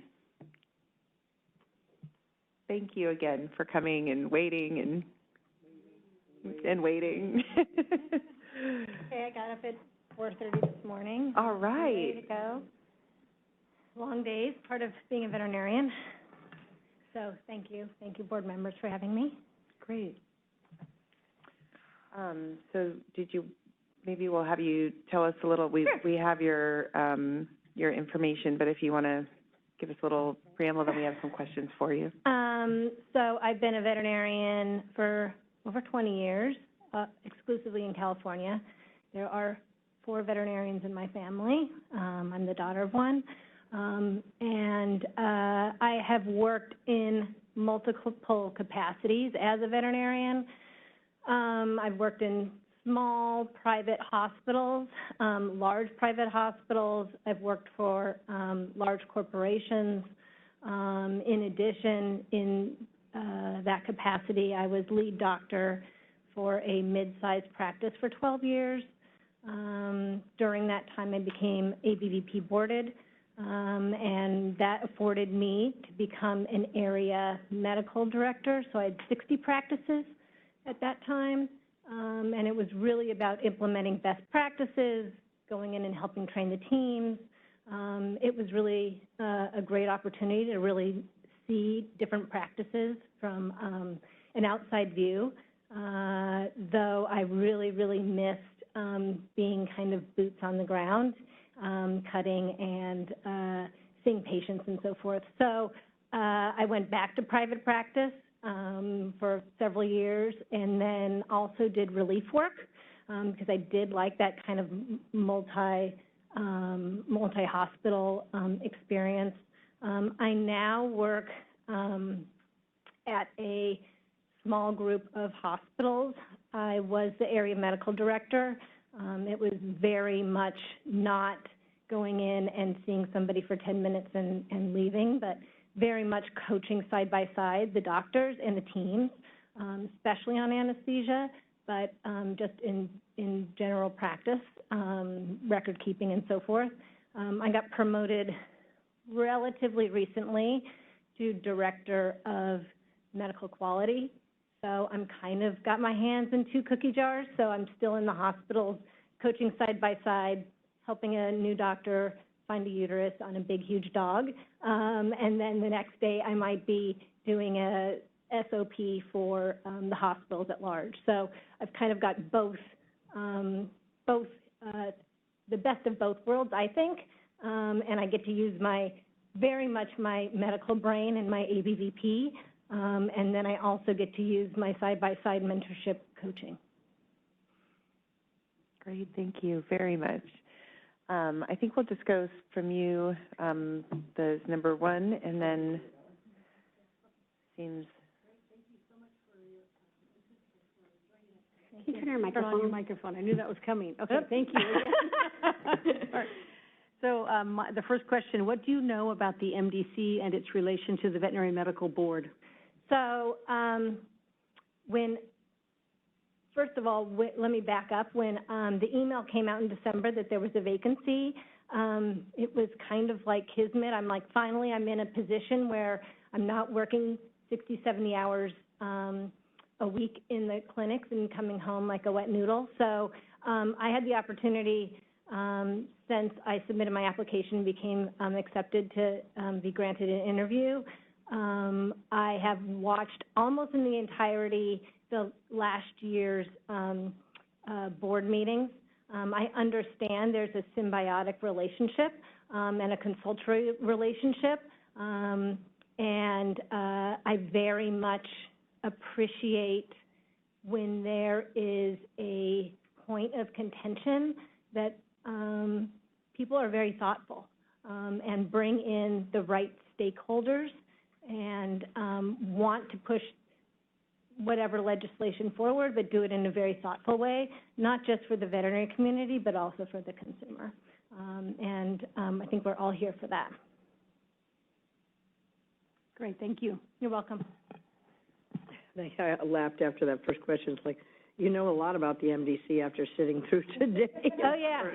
It was that and then the last 3 meetings. So I have to say the one in April, the very spirited equine practitioners coming in was quite an experience, and really showed how the MDC really needs to, how they've thoughtfully moved forward from that meeting. Thank you. Are you familiar with the functions of the licensing board / committee and the laws governing the veterinary medicine in California? And can you provide some examples? Can you repeat the question? Sorry. Are you familiar with the functions of a licensing board / committee and the laws governing veterinary medicine in California, which you obviously are in a lot of ways because you're a vet, but. Right. I mean, in my capacity as the area medical director with a large corporation, we had a lot of discussions about licensing, not only for veterinarians and what that means, but also for our registered veterinary technicians as well. And so there was, yes, I'm the new person on the block, but I've been around veterinary medicine, and I understand how the committees move forward with licensing changes. Thank you. All right, next question. How much time can you commit to the MDC, and are you aware of the amount of time being spent by MDC members to fulfill their roles? I am very aware that, especially based on the number of subcommittees that you're on, what that time commitment is. I strongly believe time, like money, is discretionary. When I went and did my ABVP board studying for the exam, I had 2 kids under 6 years old. My husband was gone for 3 months, and I was working 60 hours a week as medical director, and I still found time. And I think that's the important thing is if something's important to you, you will find time to do it.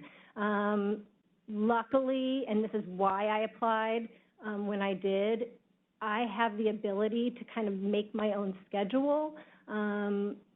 What I do on a day-to-day basis is if I'm not doing shoulder-to-shoulder coaching of teams, I'm reading journal articles, I'm reading publications and seeing what we can bring to my company and what we can bring to the teams to learn from.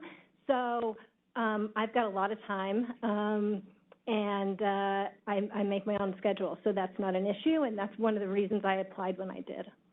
Just a follow-up question, though. If you were going to put a number to it, like how much time in a week or in a month would you say you could commit to the MDC? I could easily commit to 15 hours a week, so 45 hours a month. Oh.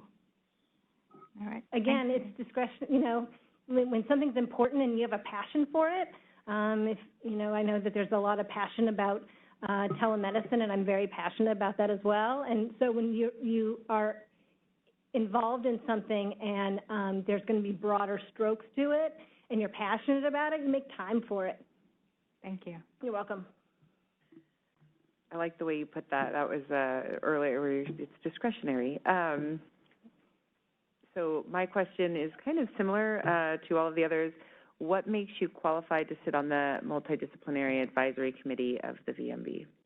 So I think, everybody had to start somewhere, and I know I very much realize I'm the new kid on the block, and I'm a brand new face. But I think what it comes down to when you are trying to bring the best to the veterinary community and to the consumer, you need to have a breadth of knowledge, practical knowledge, and also legislative knowledge.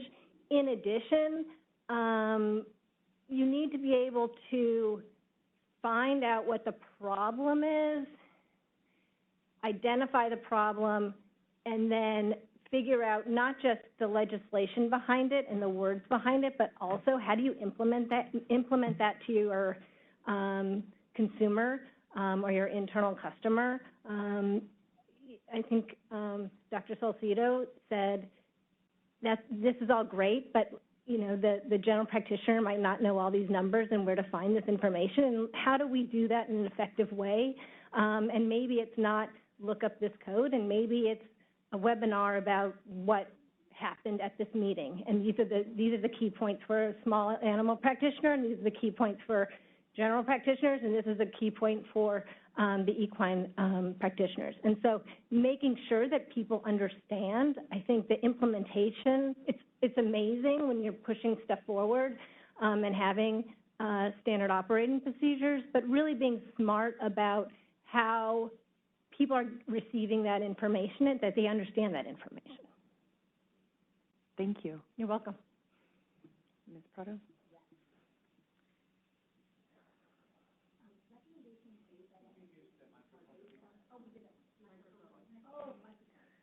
Wow, okay. I thought it was. Recommendations made by the MDC are based on its consumer protection mandate and are not always popular with the general profession. How do you think you will be able to make handling decisions based on the needs of consumers and their pets that may be unpopular with your colleagues? Well, I mean, leadership is pretty lonely, as we all know. I think, honestly, understanding, and this goes back to what I was saying, I was actually, listening to this amazing interview with Dr. Dudley Flood a few months ago, who was a teacher and administrator and was involved in the civil rights and desegregation in North Carolina. And he said, you can figure out any problem if you do the what, the so what, and the now what. So a lot of times we really want to go to what is the problem, and then we skip the so what. Okay, so who is that affecting? How is it affecting them? Really looking at it through a different prism, not just our own prism, but maybe somebody else's prism, and then figuring out the now what. Okay, so now we've identified all the different parts and putting that into implementation. So I think if you make a strong decision and you do it and you make that decision based on the so what, I think, people aren't always going to love everything you have to implement, but they will understand it, and they will understand the reason why.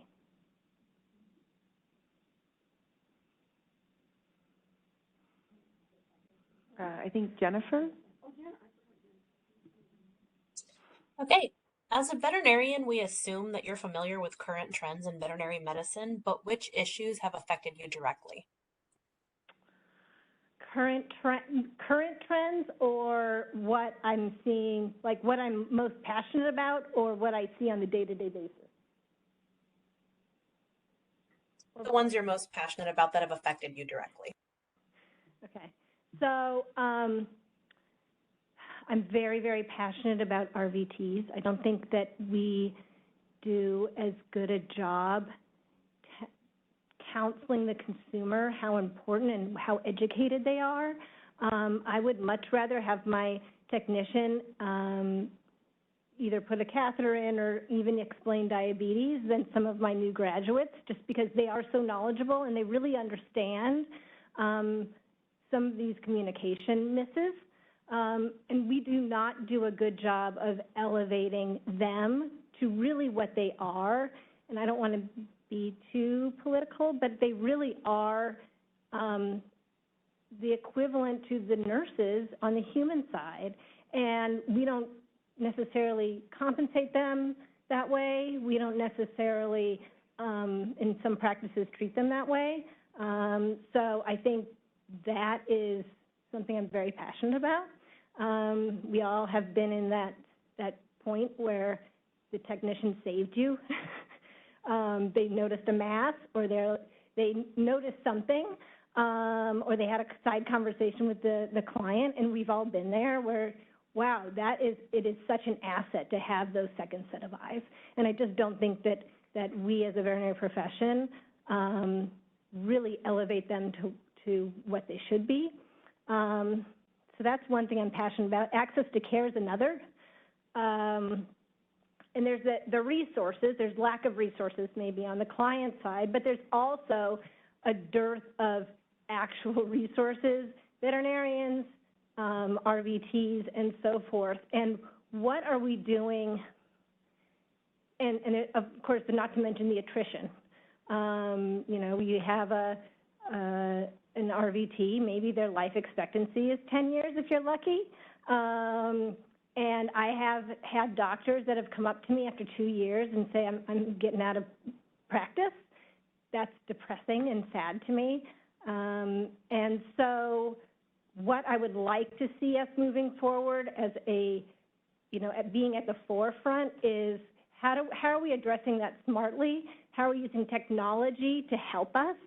And whether that is telehealth or telemedicine, or even, some of these wearable devices, like they did with the Silencia and the cats, and they had these cats on these, little devices that measured how much they walked around before and after the Silencia. Of those kinds of things where we can gather data from our patients without necessarily having to put our hands on those patients, but still being able to counsel them. Yes, that Rimadyl worked because your pet's walking more. Or the Freestyle Libre, which has, I think, if anyone's practicing, has changed everyone's life.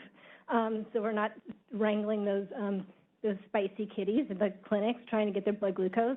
That's changed our life. And so how are we moving to the forefront of using technology to help with some of the staffing issues?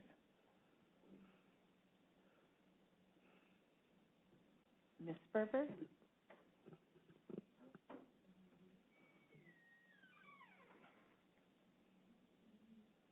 My apologies for the delay there.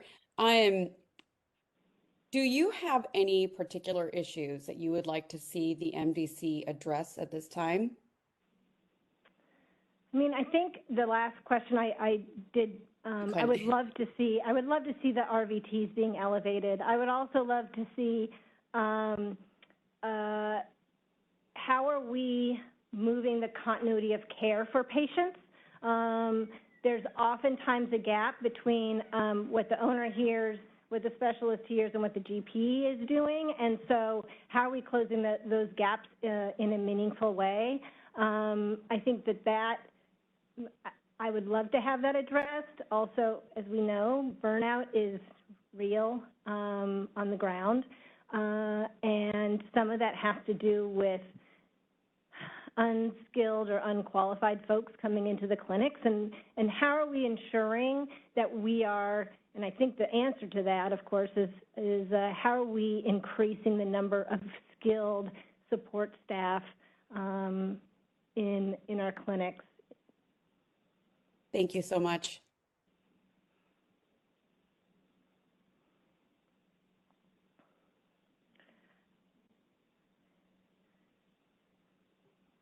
Next question. Can you think of any position that you hold or activities you are currently involved in that may present a conflict for you to serve as a member of the MDC and thus a representative of the VMB?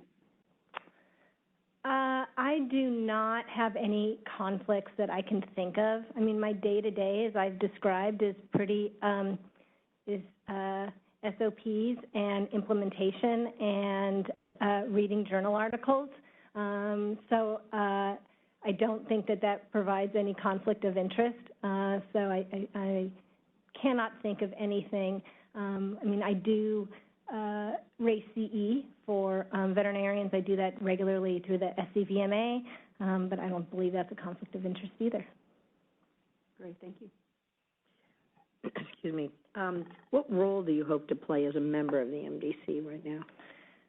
I want to be a collaborative, in a collaborative role, but I also really do feel, because I do practice medicine, even though I'm not seeing the patients solo, I bring that breadth of this is what's happening actually in the real time.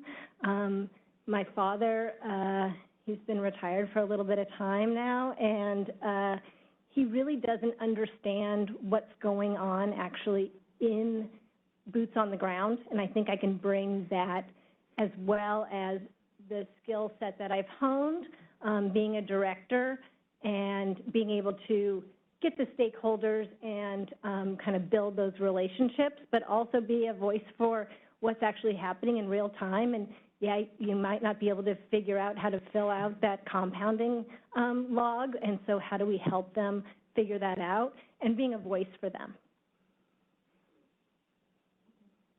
All right, next to the last question. Oh, boy. Okay. Why is joining the MDC important to you, I would say, professionally and personally? Well, I'm a lifelong learner. This is definitely a new challenge for me, but I've always wanted to make an impact in a broader way. I love to coach side by side, but I don't know that the impact is as broad as I would like. And so now I feel like I have the skills to be more collaborative and to push the MDC mission forward. I'm not here because it's a big ego thing. When I got boarded, believe me, I didn't make any more money than I did the day before. I just want to do better. I'm a person that cares about service professionally and personally, and so I want to be able to serve in a capacity and still be somebody that understands veterinary medicine, like from forward-facing. And I can zoom in and zoom out. So I think that is just something, a unique skill set. Thank you very much. This really is the last question. Okay, go for it. Is there anything else you'd like to share with the board? No, I think you kind of got an idea of who I am and what I can bring. I am a person that loves a new idea, so I may have an opinion, and it may be dissuaded depending on the counter argument. So I'm happy about that, as long as it pushes the mission forward. What I've seen in the last 20 years, and actually when I was working for my father as I don't know what I was. They called it technician, but I was not a technician. I was cleaning cages and answering phones. The veterinary practice, as my father knew it and as I know it, are very different. And this is an amazing profession. I don't think we give each other enough credit for what we are delivering on a daily basis, not only as veterinarians, but to our consumer and to the animals that we take care of. We very much drive an amazing amount of medicine, and we constantly are setting our bar higher. We're all type A, typically. And I just want to if I can do anything to make veterinary medicine sustainable for our veterinary practices and our veterinary practitioners, and make it sustainable for the customer and the consumer, I would love to be able to do that. Thank you so much. Thank you. Yeah, I really appreciate your time and coming and answering I understand long days. I get long days. Thank you. Fantastic. Okay, I think next we have Dr. Fowler.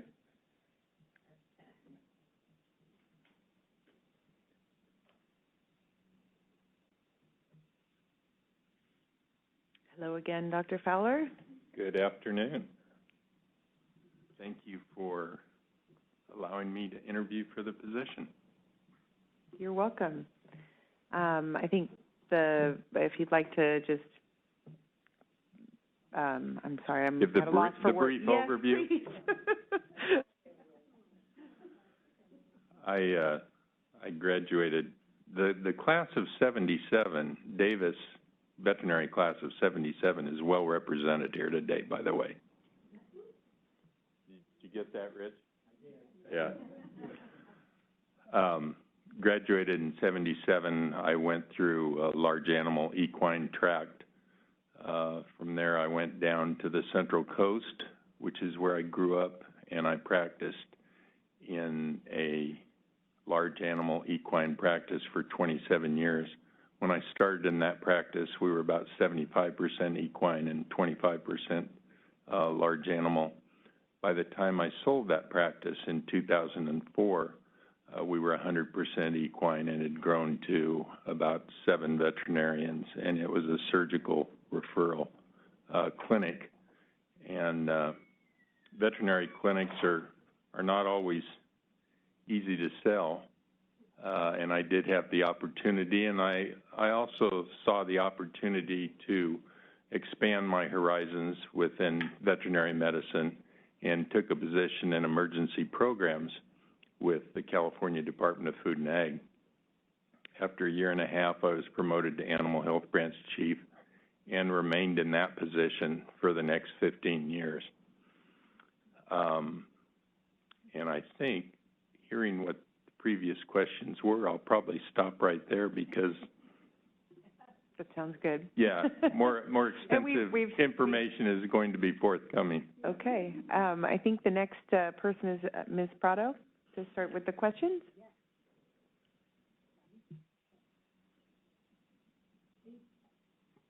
Are you... Question number 1. Oh, I thought you did question number 1. This was just like an intro. Yeah.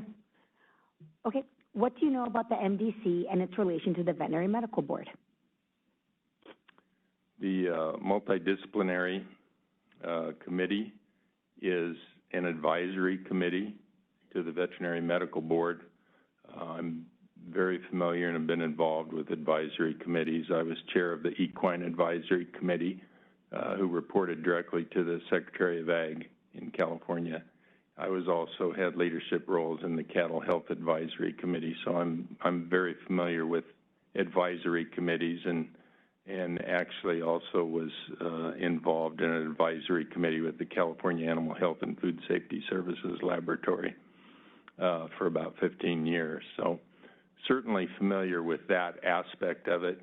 I know that both the MDC and Veterinary Medical Board, their primary function is to protect the consumer, protect the public, and certainly do that through the regulatory activity, licensing, and then disciplinary action where necessary.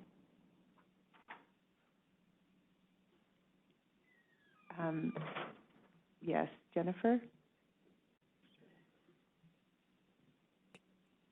Hey, are you familiar with the functions of a licensing board committee and the laws governing veterinary medicine in California, and can you provide some examples? I am familiar with the licensing. Again, as Animal Health Branch Chief, one of the requirements to be a veterinarian within Animal Health Branch was to be licensed in California. So dealt with a number of times veterinarians who came in who were currently not licensed in California and went through that process of them getting licensed within a 12-month period after starting work there. And could you repeat the second part of that question? I'm sorry. Absolutely. The first part was, are you familiar with the functions of the licensing board and the laws governing veterinary medicine, and can you provide some examples? Right. The laws governing veterinary medicine, that was my world, really, for those 17 years as Animal Health Branch Chief and working for CDFA. I was very involved in legislative packages, moving regulations forward, and lots of involvement with that. Probably the most recent one and I retired 2 years ago, but the most recent one was one that was talked about today for a while, and that was the blood bank Assembly Bill 1284, and I did considerable work on that, and just we probably had 6 to 8 bills to analyze every month, it seemed like, and as Animal Health Branch Chief, I would delegate that to staff, but I would also review the analysis of those bills when they came back. So a lot of experience and a lot of activity along those lines.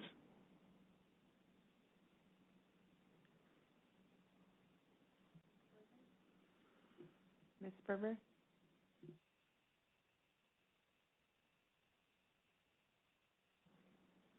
Okay, the next question, how much time can you commit to the MDC? And are you aware of the amount of time being spent by MDC members to fulfill their roles? That is probably the easiest question you'll ask me today, because I can commit to whatever time is necessary. I'm 100% retired, so as to the exact hours that current members put in, I don't know, and I don't know that that's important by fact that I can put in whatever hours are necessary. Thank you so much. Great. Thank you for being here and for your interest. Really appreciate it. Thank you. What makes you qualified to sit on the MDC, the Multidisciplinary Advisory Committee for the VMB? You know, one of the aspects of this that very much surprised me, and I would have to say disappointed me, was the lack of equine and large animal experience on Veterinary Medical Board and also MDC. And I certainly am aware, and I recognize Marie Ussery, and I am aware that she has large animal and equine experience, and she and Dr. Sullivan did a great job recently on that equine subcommittee. But I think that is sorely missing on the board and on the MDC. There needs to be more equine and large animal background experience, and I believe I can bring that to the table. I'm aware that there's, 14 million dogs and cats in California, but let's do the math. There's 750,000 horses. There's nearly 2 million dairy cows. There's 5.5 million beef cattle. There's anywhere from 300,000 to 700,000 sheep and goats. That's a transient population. And then if you add the 20 to 25 million poultry on top of that, we win that math. There needs to be representation.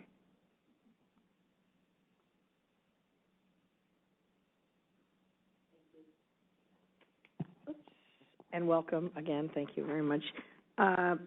Excuse me. Recommendations made by the MDC are based on its consumer protection mandate and are not always popular with the general profession. How do you think you'll be able to handle making decisions based on the needs of consumers and their pets that may be unpopular with your colleagues and friends? Making unpopular decisions has been my life.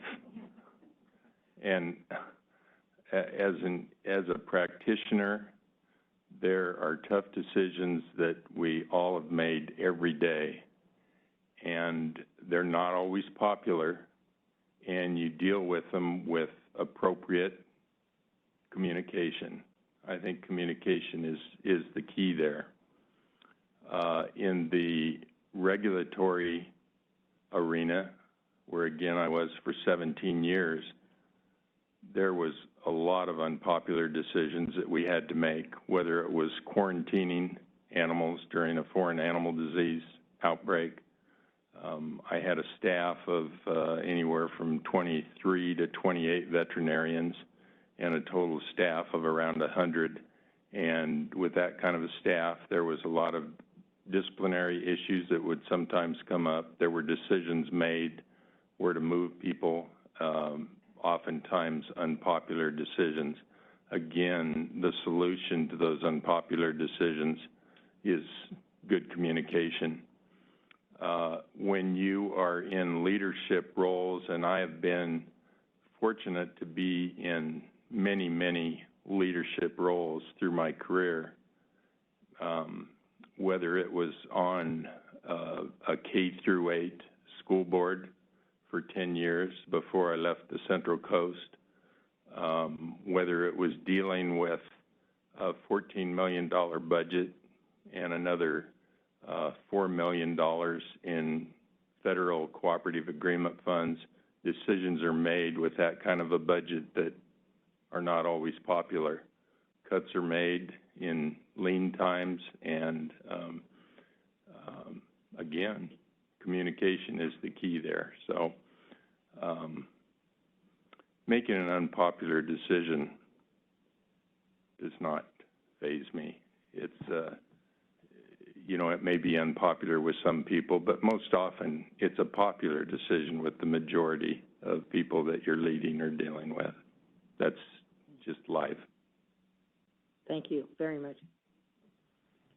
For the next question, as a veterinarian, we assume you are familiar with the current trends in veterinary medicine, but which issues have affected you directly? Well, the last 2 years, very few, because I've been retired. The issues that have affected me, and the reason I'm sitting here again is I'm very proud of the profession, of my time as a private practitioner and as a regulatory veterinarian, and anxious to give back to the profession. And again, and I've already said this, but it's important to me that, in my estimation, for this board and for the MDC to operate at its very best, there needs to be more large animal and equine expertise and knowledge input, and I'm happy to do that. Thank you. Do you have any, this might be a little redundant, but do you have any particular issues that you would like to see the MDC address at this time? Well, the ones that I just mentioned again, to get that knowledge base up there. I think technology, I think back when I started practice and was just happy as a clam at making $1,000 a month and be out on the road 80 miles from the clinic and having to call in on a two-way radio that worked about 30% of the time. And where I'm going with that is technology has changed so dramatically in everybody's life, but certainly in the profession as well. And I think there are going to be issues that we deal with moving forward relative to that. Another issue that made it a little bit easier, although there's days when I have regrets about retiring, but the whole COVID thing and the way that changed the workplace. I think society is going to pay the price for everybody working at home in businesses and corporations. That lack of face-to-face, I don't know how effective. I think I was a very effective leader as Animal Health Branch Chief. I'm not sure I could have been in the current climate. You miss so much. So we'll deal with it. we'll figure it out. I'm not sure that it'll ever get back to how it was, but that's life. You change, roll with the punches, and figure it out. It's still going to boil down to good communication. Thank you.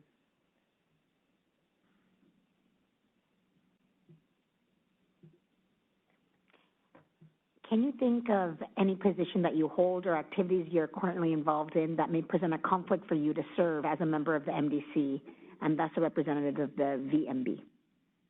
Absolutely none. Actually, I guess the only one I could throw out there is my good buddy Cooper, who's a Pembroke Corgi. We have a deal going where we encourage Canada geese to relocate their feeding grounds and nesting grounds off the golf courses to somewhere else. So he might think that's a little bit of a conflict, but to answer your question, no, absolutely none. Okay, what role do you hope to play as a member of the MDC?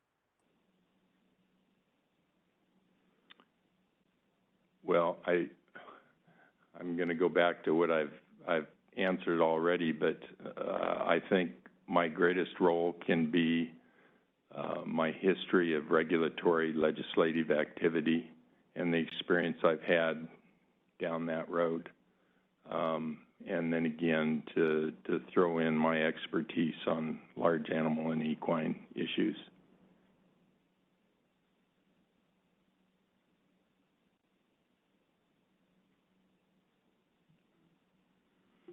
Ms. Berber?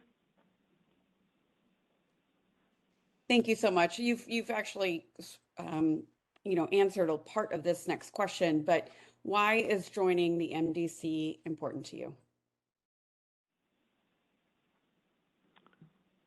Yeah, I apologize for repeating, but it's important to give back to the profession. I have the ability, I have the leadership skills, I have the time. I just think it's important from those standpoints.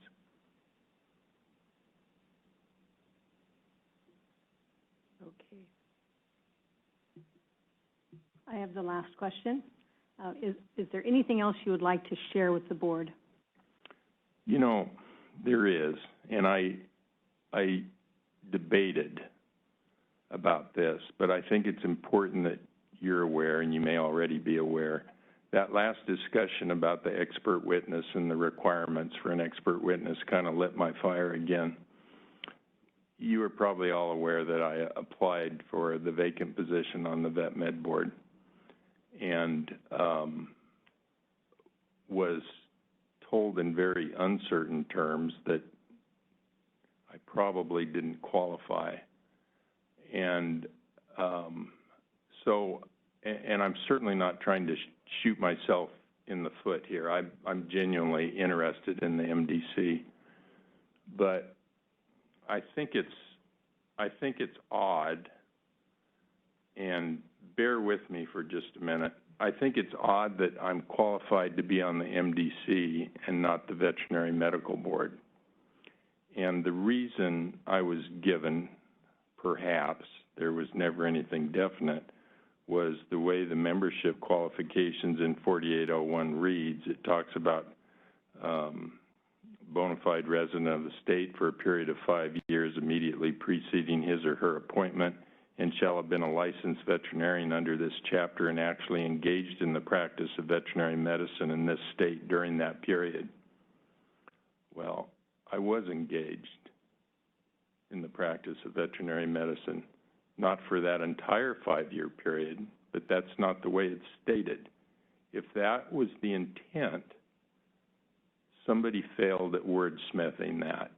It should have said, engaged in the practice of veterinary medicine in this state during that entire 5-year period. If that was the intent, I think that's a mistake. and I think it's a mistake, and I'll use myself as an example, is one, why am I qualified for the MDC but not the VMB? And two, after 44 years of practice, both private and regulatory, and at the time I put in the application, I'd been retired for 1 year. What's the thought process there? Does one's brain turn to mush once they retire? You're missing a pool of talent and expertise and experience that shouldn't be missed. And I don't bring this up, please believe me, for sour grapes or an axe to grind, but this is me. I like to go down the road of common sense and what makes sense and what's fair. And perhaps that's something that on down the road the board needs to look at, because you're missing a talent pool. If that, again, was the intent, I feel like I met the qualification. I did practice veterinary medicine during that preceding 5-year period, just not the entire 5 years. So I don't want to beat a dead horse on this thing, but I think it's important that you're aware of it. And again, it kind of sparked my fire, that whole discussion on the requirements of an expert witness, and I think that that goes down a very rocky road and need to be careful how that is worded. So I think that's the only other thing I wanted to bring up, again, just for awareness. And I appreciate, thank you for inviting me again to interview. Thank you so much. And thanks for your candor as well. Okay. I think we have, yes, Dr. Waterhouse. She is, there she is. Hello. Hi, Dr. Waterhouse. Hello. Oh, we can hear you. Okay, good. So would you tell us a little bit about yourself, or? I love being a veterinarian. I have been a veterinarian for a little over 40 years, so it's a long time. But I still love my profession, and I'm at that point in my life where I like giving back to the profession that's been so good to me. And so I grew up on a farm in Iowa. And so I have large animal experience from that aspect. I've never practiced large animal medicine, but I grew up on a horse, for instance. I got my first horse when I was 7 and continued that through college. I moved to California about 30 years ago. Before that, I practiced in Iowa and I practiced in Kansas City, Missouri. Moved to California about 30 years ago. 27 years ago, I started my own practice. And I now have 2 different hospitals, 2 locations with a total of 14 doctors, including myself. Last count, 24 RVTs. So that's my basic information. Great. So we have, I guess I'm first. All right. Very strange question for you, but since you were on the vet board for so many years, what do you know about the MDC and its relation to the Veterinary Medical Board? Hi, yes. So I was on the Veterinary Medical Board from 2012 to 2020. So it hasn't been that long since I've been off. I was on the MDC for a couple years towards the end of that period of time. And so I am very familiar with the process. I'm very familiar with state policies and writing regulations, the wordsmithing, working with the legislature. I've done that. I appreciate how much work it takes to especially write regulations and statutes. I've been in that situation where you were today many times trying to find the perfect way to state that. And I do have to say that I think today's MDC report was the longest ever. So I am very familiar with it, yes.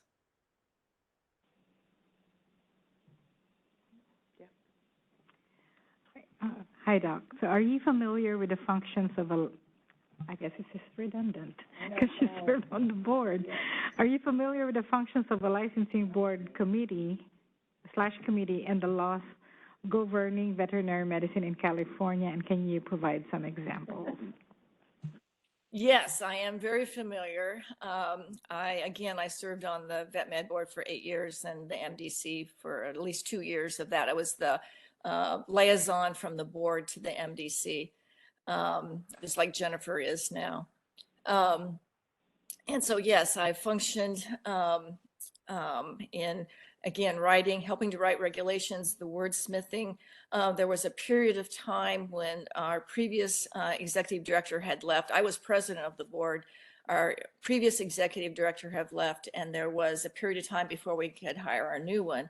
And so I was the one that was going to the legislature and reporting to the legislature and testifying.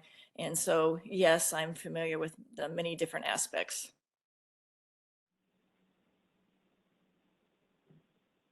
Okay, after going through these questions, I am seeing some of the redundancy, and I apologize.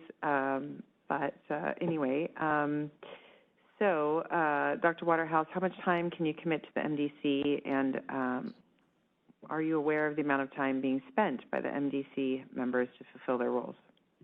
Yes, I am aware, since I've done this before. I am aware. I am in that lucky period of my life where I can make my own schedule. I do have 2 practices, but I have 3 practice managers, and so they take over the bulk of the work of much of the administrative work that needs to be done. And I have co-managing veterinarians at each of the hospitals that I own. So I am in that period of time, luckily, where I can make my own schedule and sort of do what I want.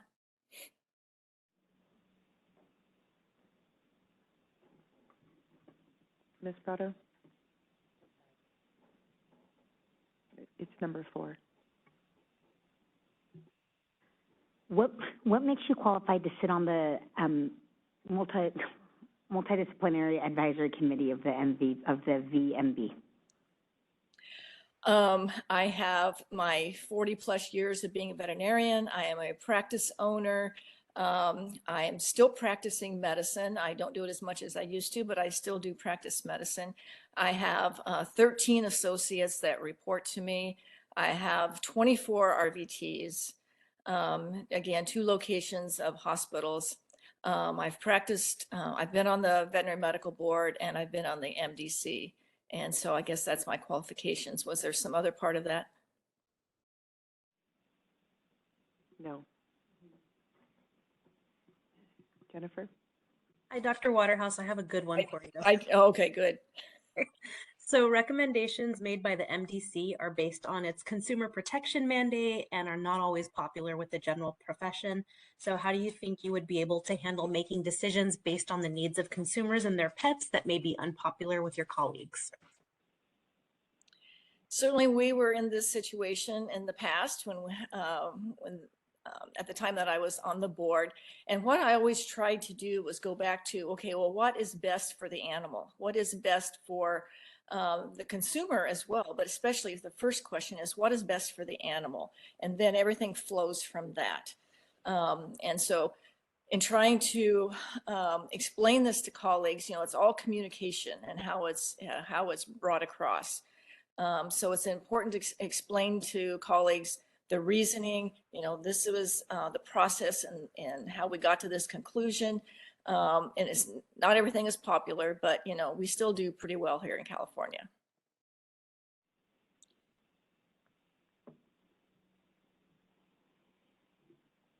Berber? Hi, thank you so much for your time. I really appreciate it.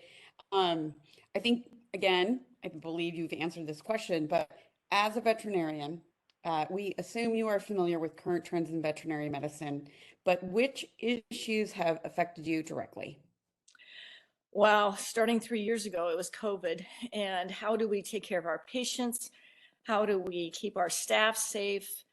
And how do we, at the beginning, we didn't even know if we were going to have enough PPE. So we were trying to not do so much wellness and just trying to take care of sick animals and trying to plan around that. And it was certainly a different workflow as trying to trying to work curbside, and how can we communicate with our clients well while managing all this. So we're coming out of that now, thank goodness. But as far as something that's happened in the last 3 years, that was certainly a major thing.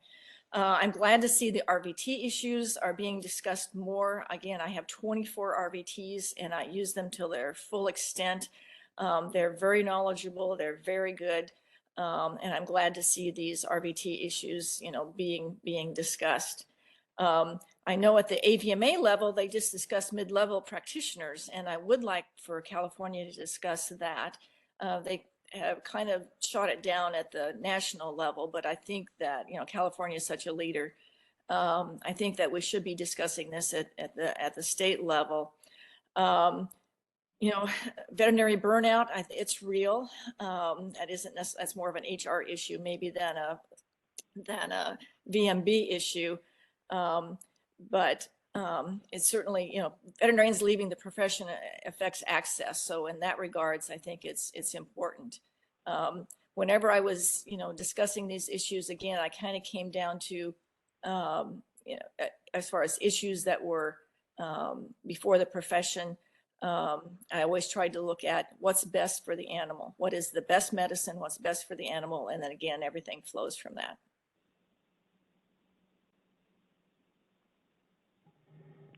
Good to see you, Dr. Waterhouse. Thank you for being here. Do you have any particular issues that you would like to see the MDC address at this time? I don't have any agenda, no. I'm glad to see them discussing RVT issues. I would like, maybe sometime the MDC, the VMB could discuss the mid-level practitioners. But no, I don't have an agenda.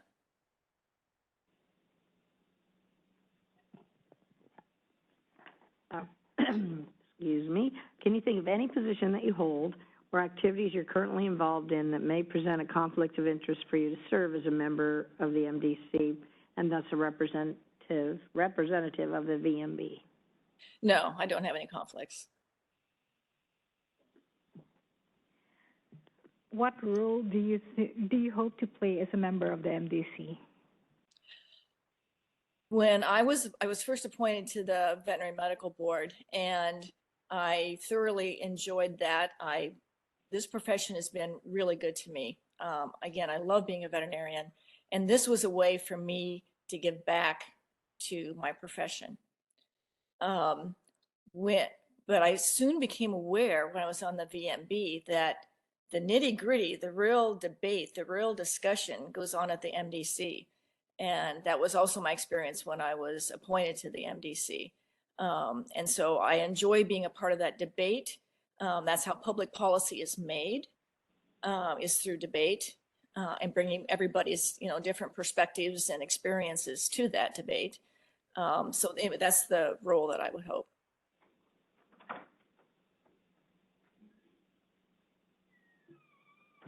All right, we're almost there. Why is joining the MDC important to you? So again, I love this profession. That's my way of giving back. I like having a voice and saying what's going to happen in the future to our profession. I think it's important, and I wish more people would get involved. Thank you. Why is joining the MDC important to you? I think that was... Oh, is there anything else you want to add? Number 11, yeah. Oh, is there anything else you would like to add to the board? Again, I enjoyed my time thoroughly on the VMB and the MDC. I think they're very important. I know they're very important. bodies. They're important for our profession. But I do have to say, I was very impressed with Dr. Abelman and Dr. Fowler both. And with the equine issues and the racehorse issue, Dr. Fowler, I think, would also be a good appointment. I know that we do need equine experience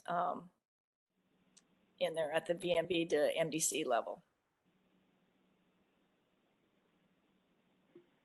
All right. Well, thank you so much for waiting through the day as well, and for all of the work you've done for the veterinary profession and for the board over the years. If you notice me jumping around, it's because this cat was jumping around behind me. All right. Thank you, Dr. Waterhouse. Jessica. So members, in your materials, there's two options presented to you. There's option one, to appoint an individual to the MDC to serve just the remainder term, which goes till July 30th, 2023. I recommend option two, so we're not back here doing the exact same thing next meeting. So if someone would like to entertain a motion.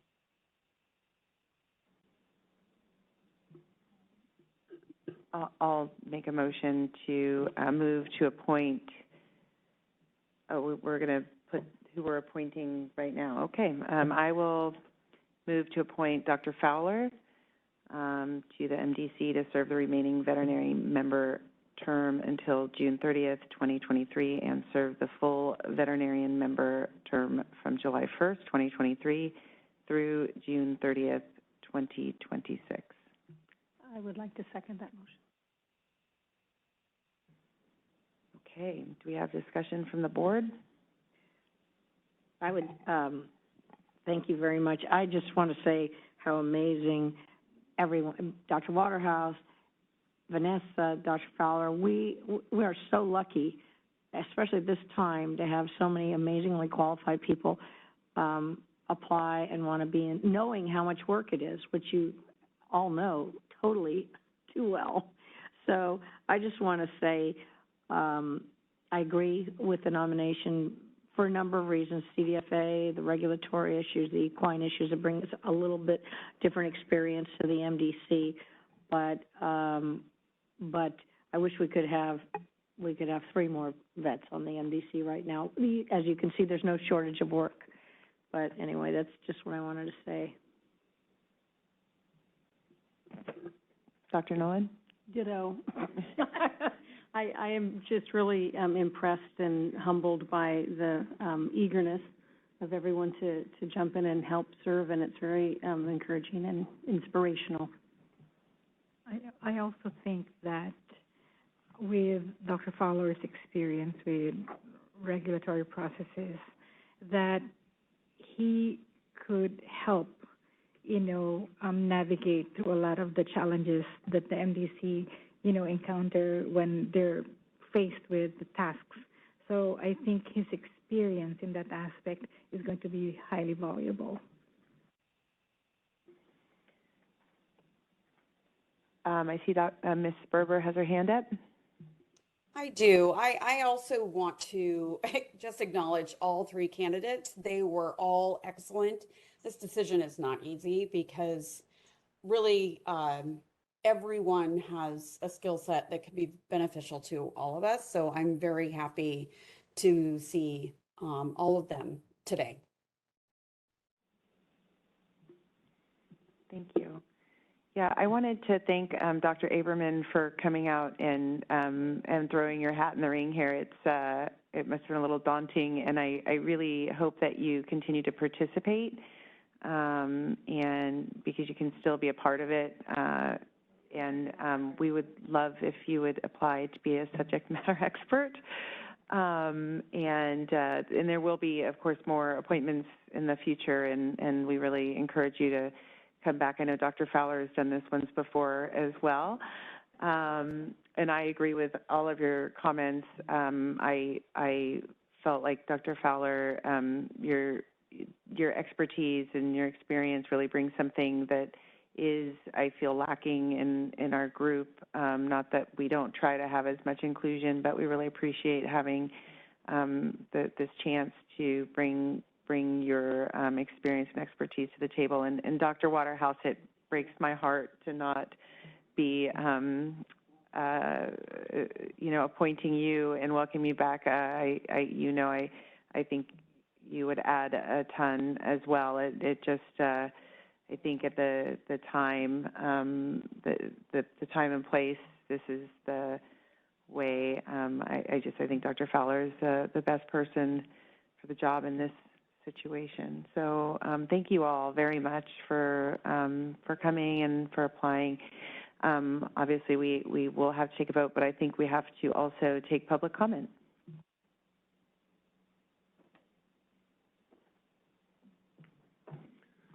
Grant Miller, CVMA. This next part is a total joke, but should Dr. Fowler get appointed, I would like to request that his first assignment in the MDC be to rewrite the interview questions for the MDC future members. Thank you.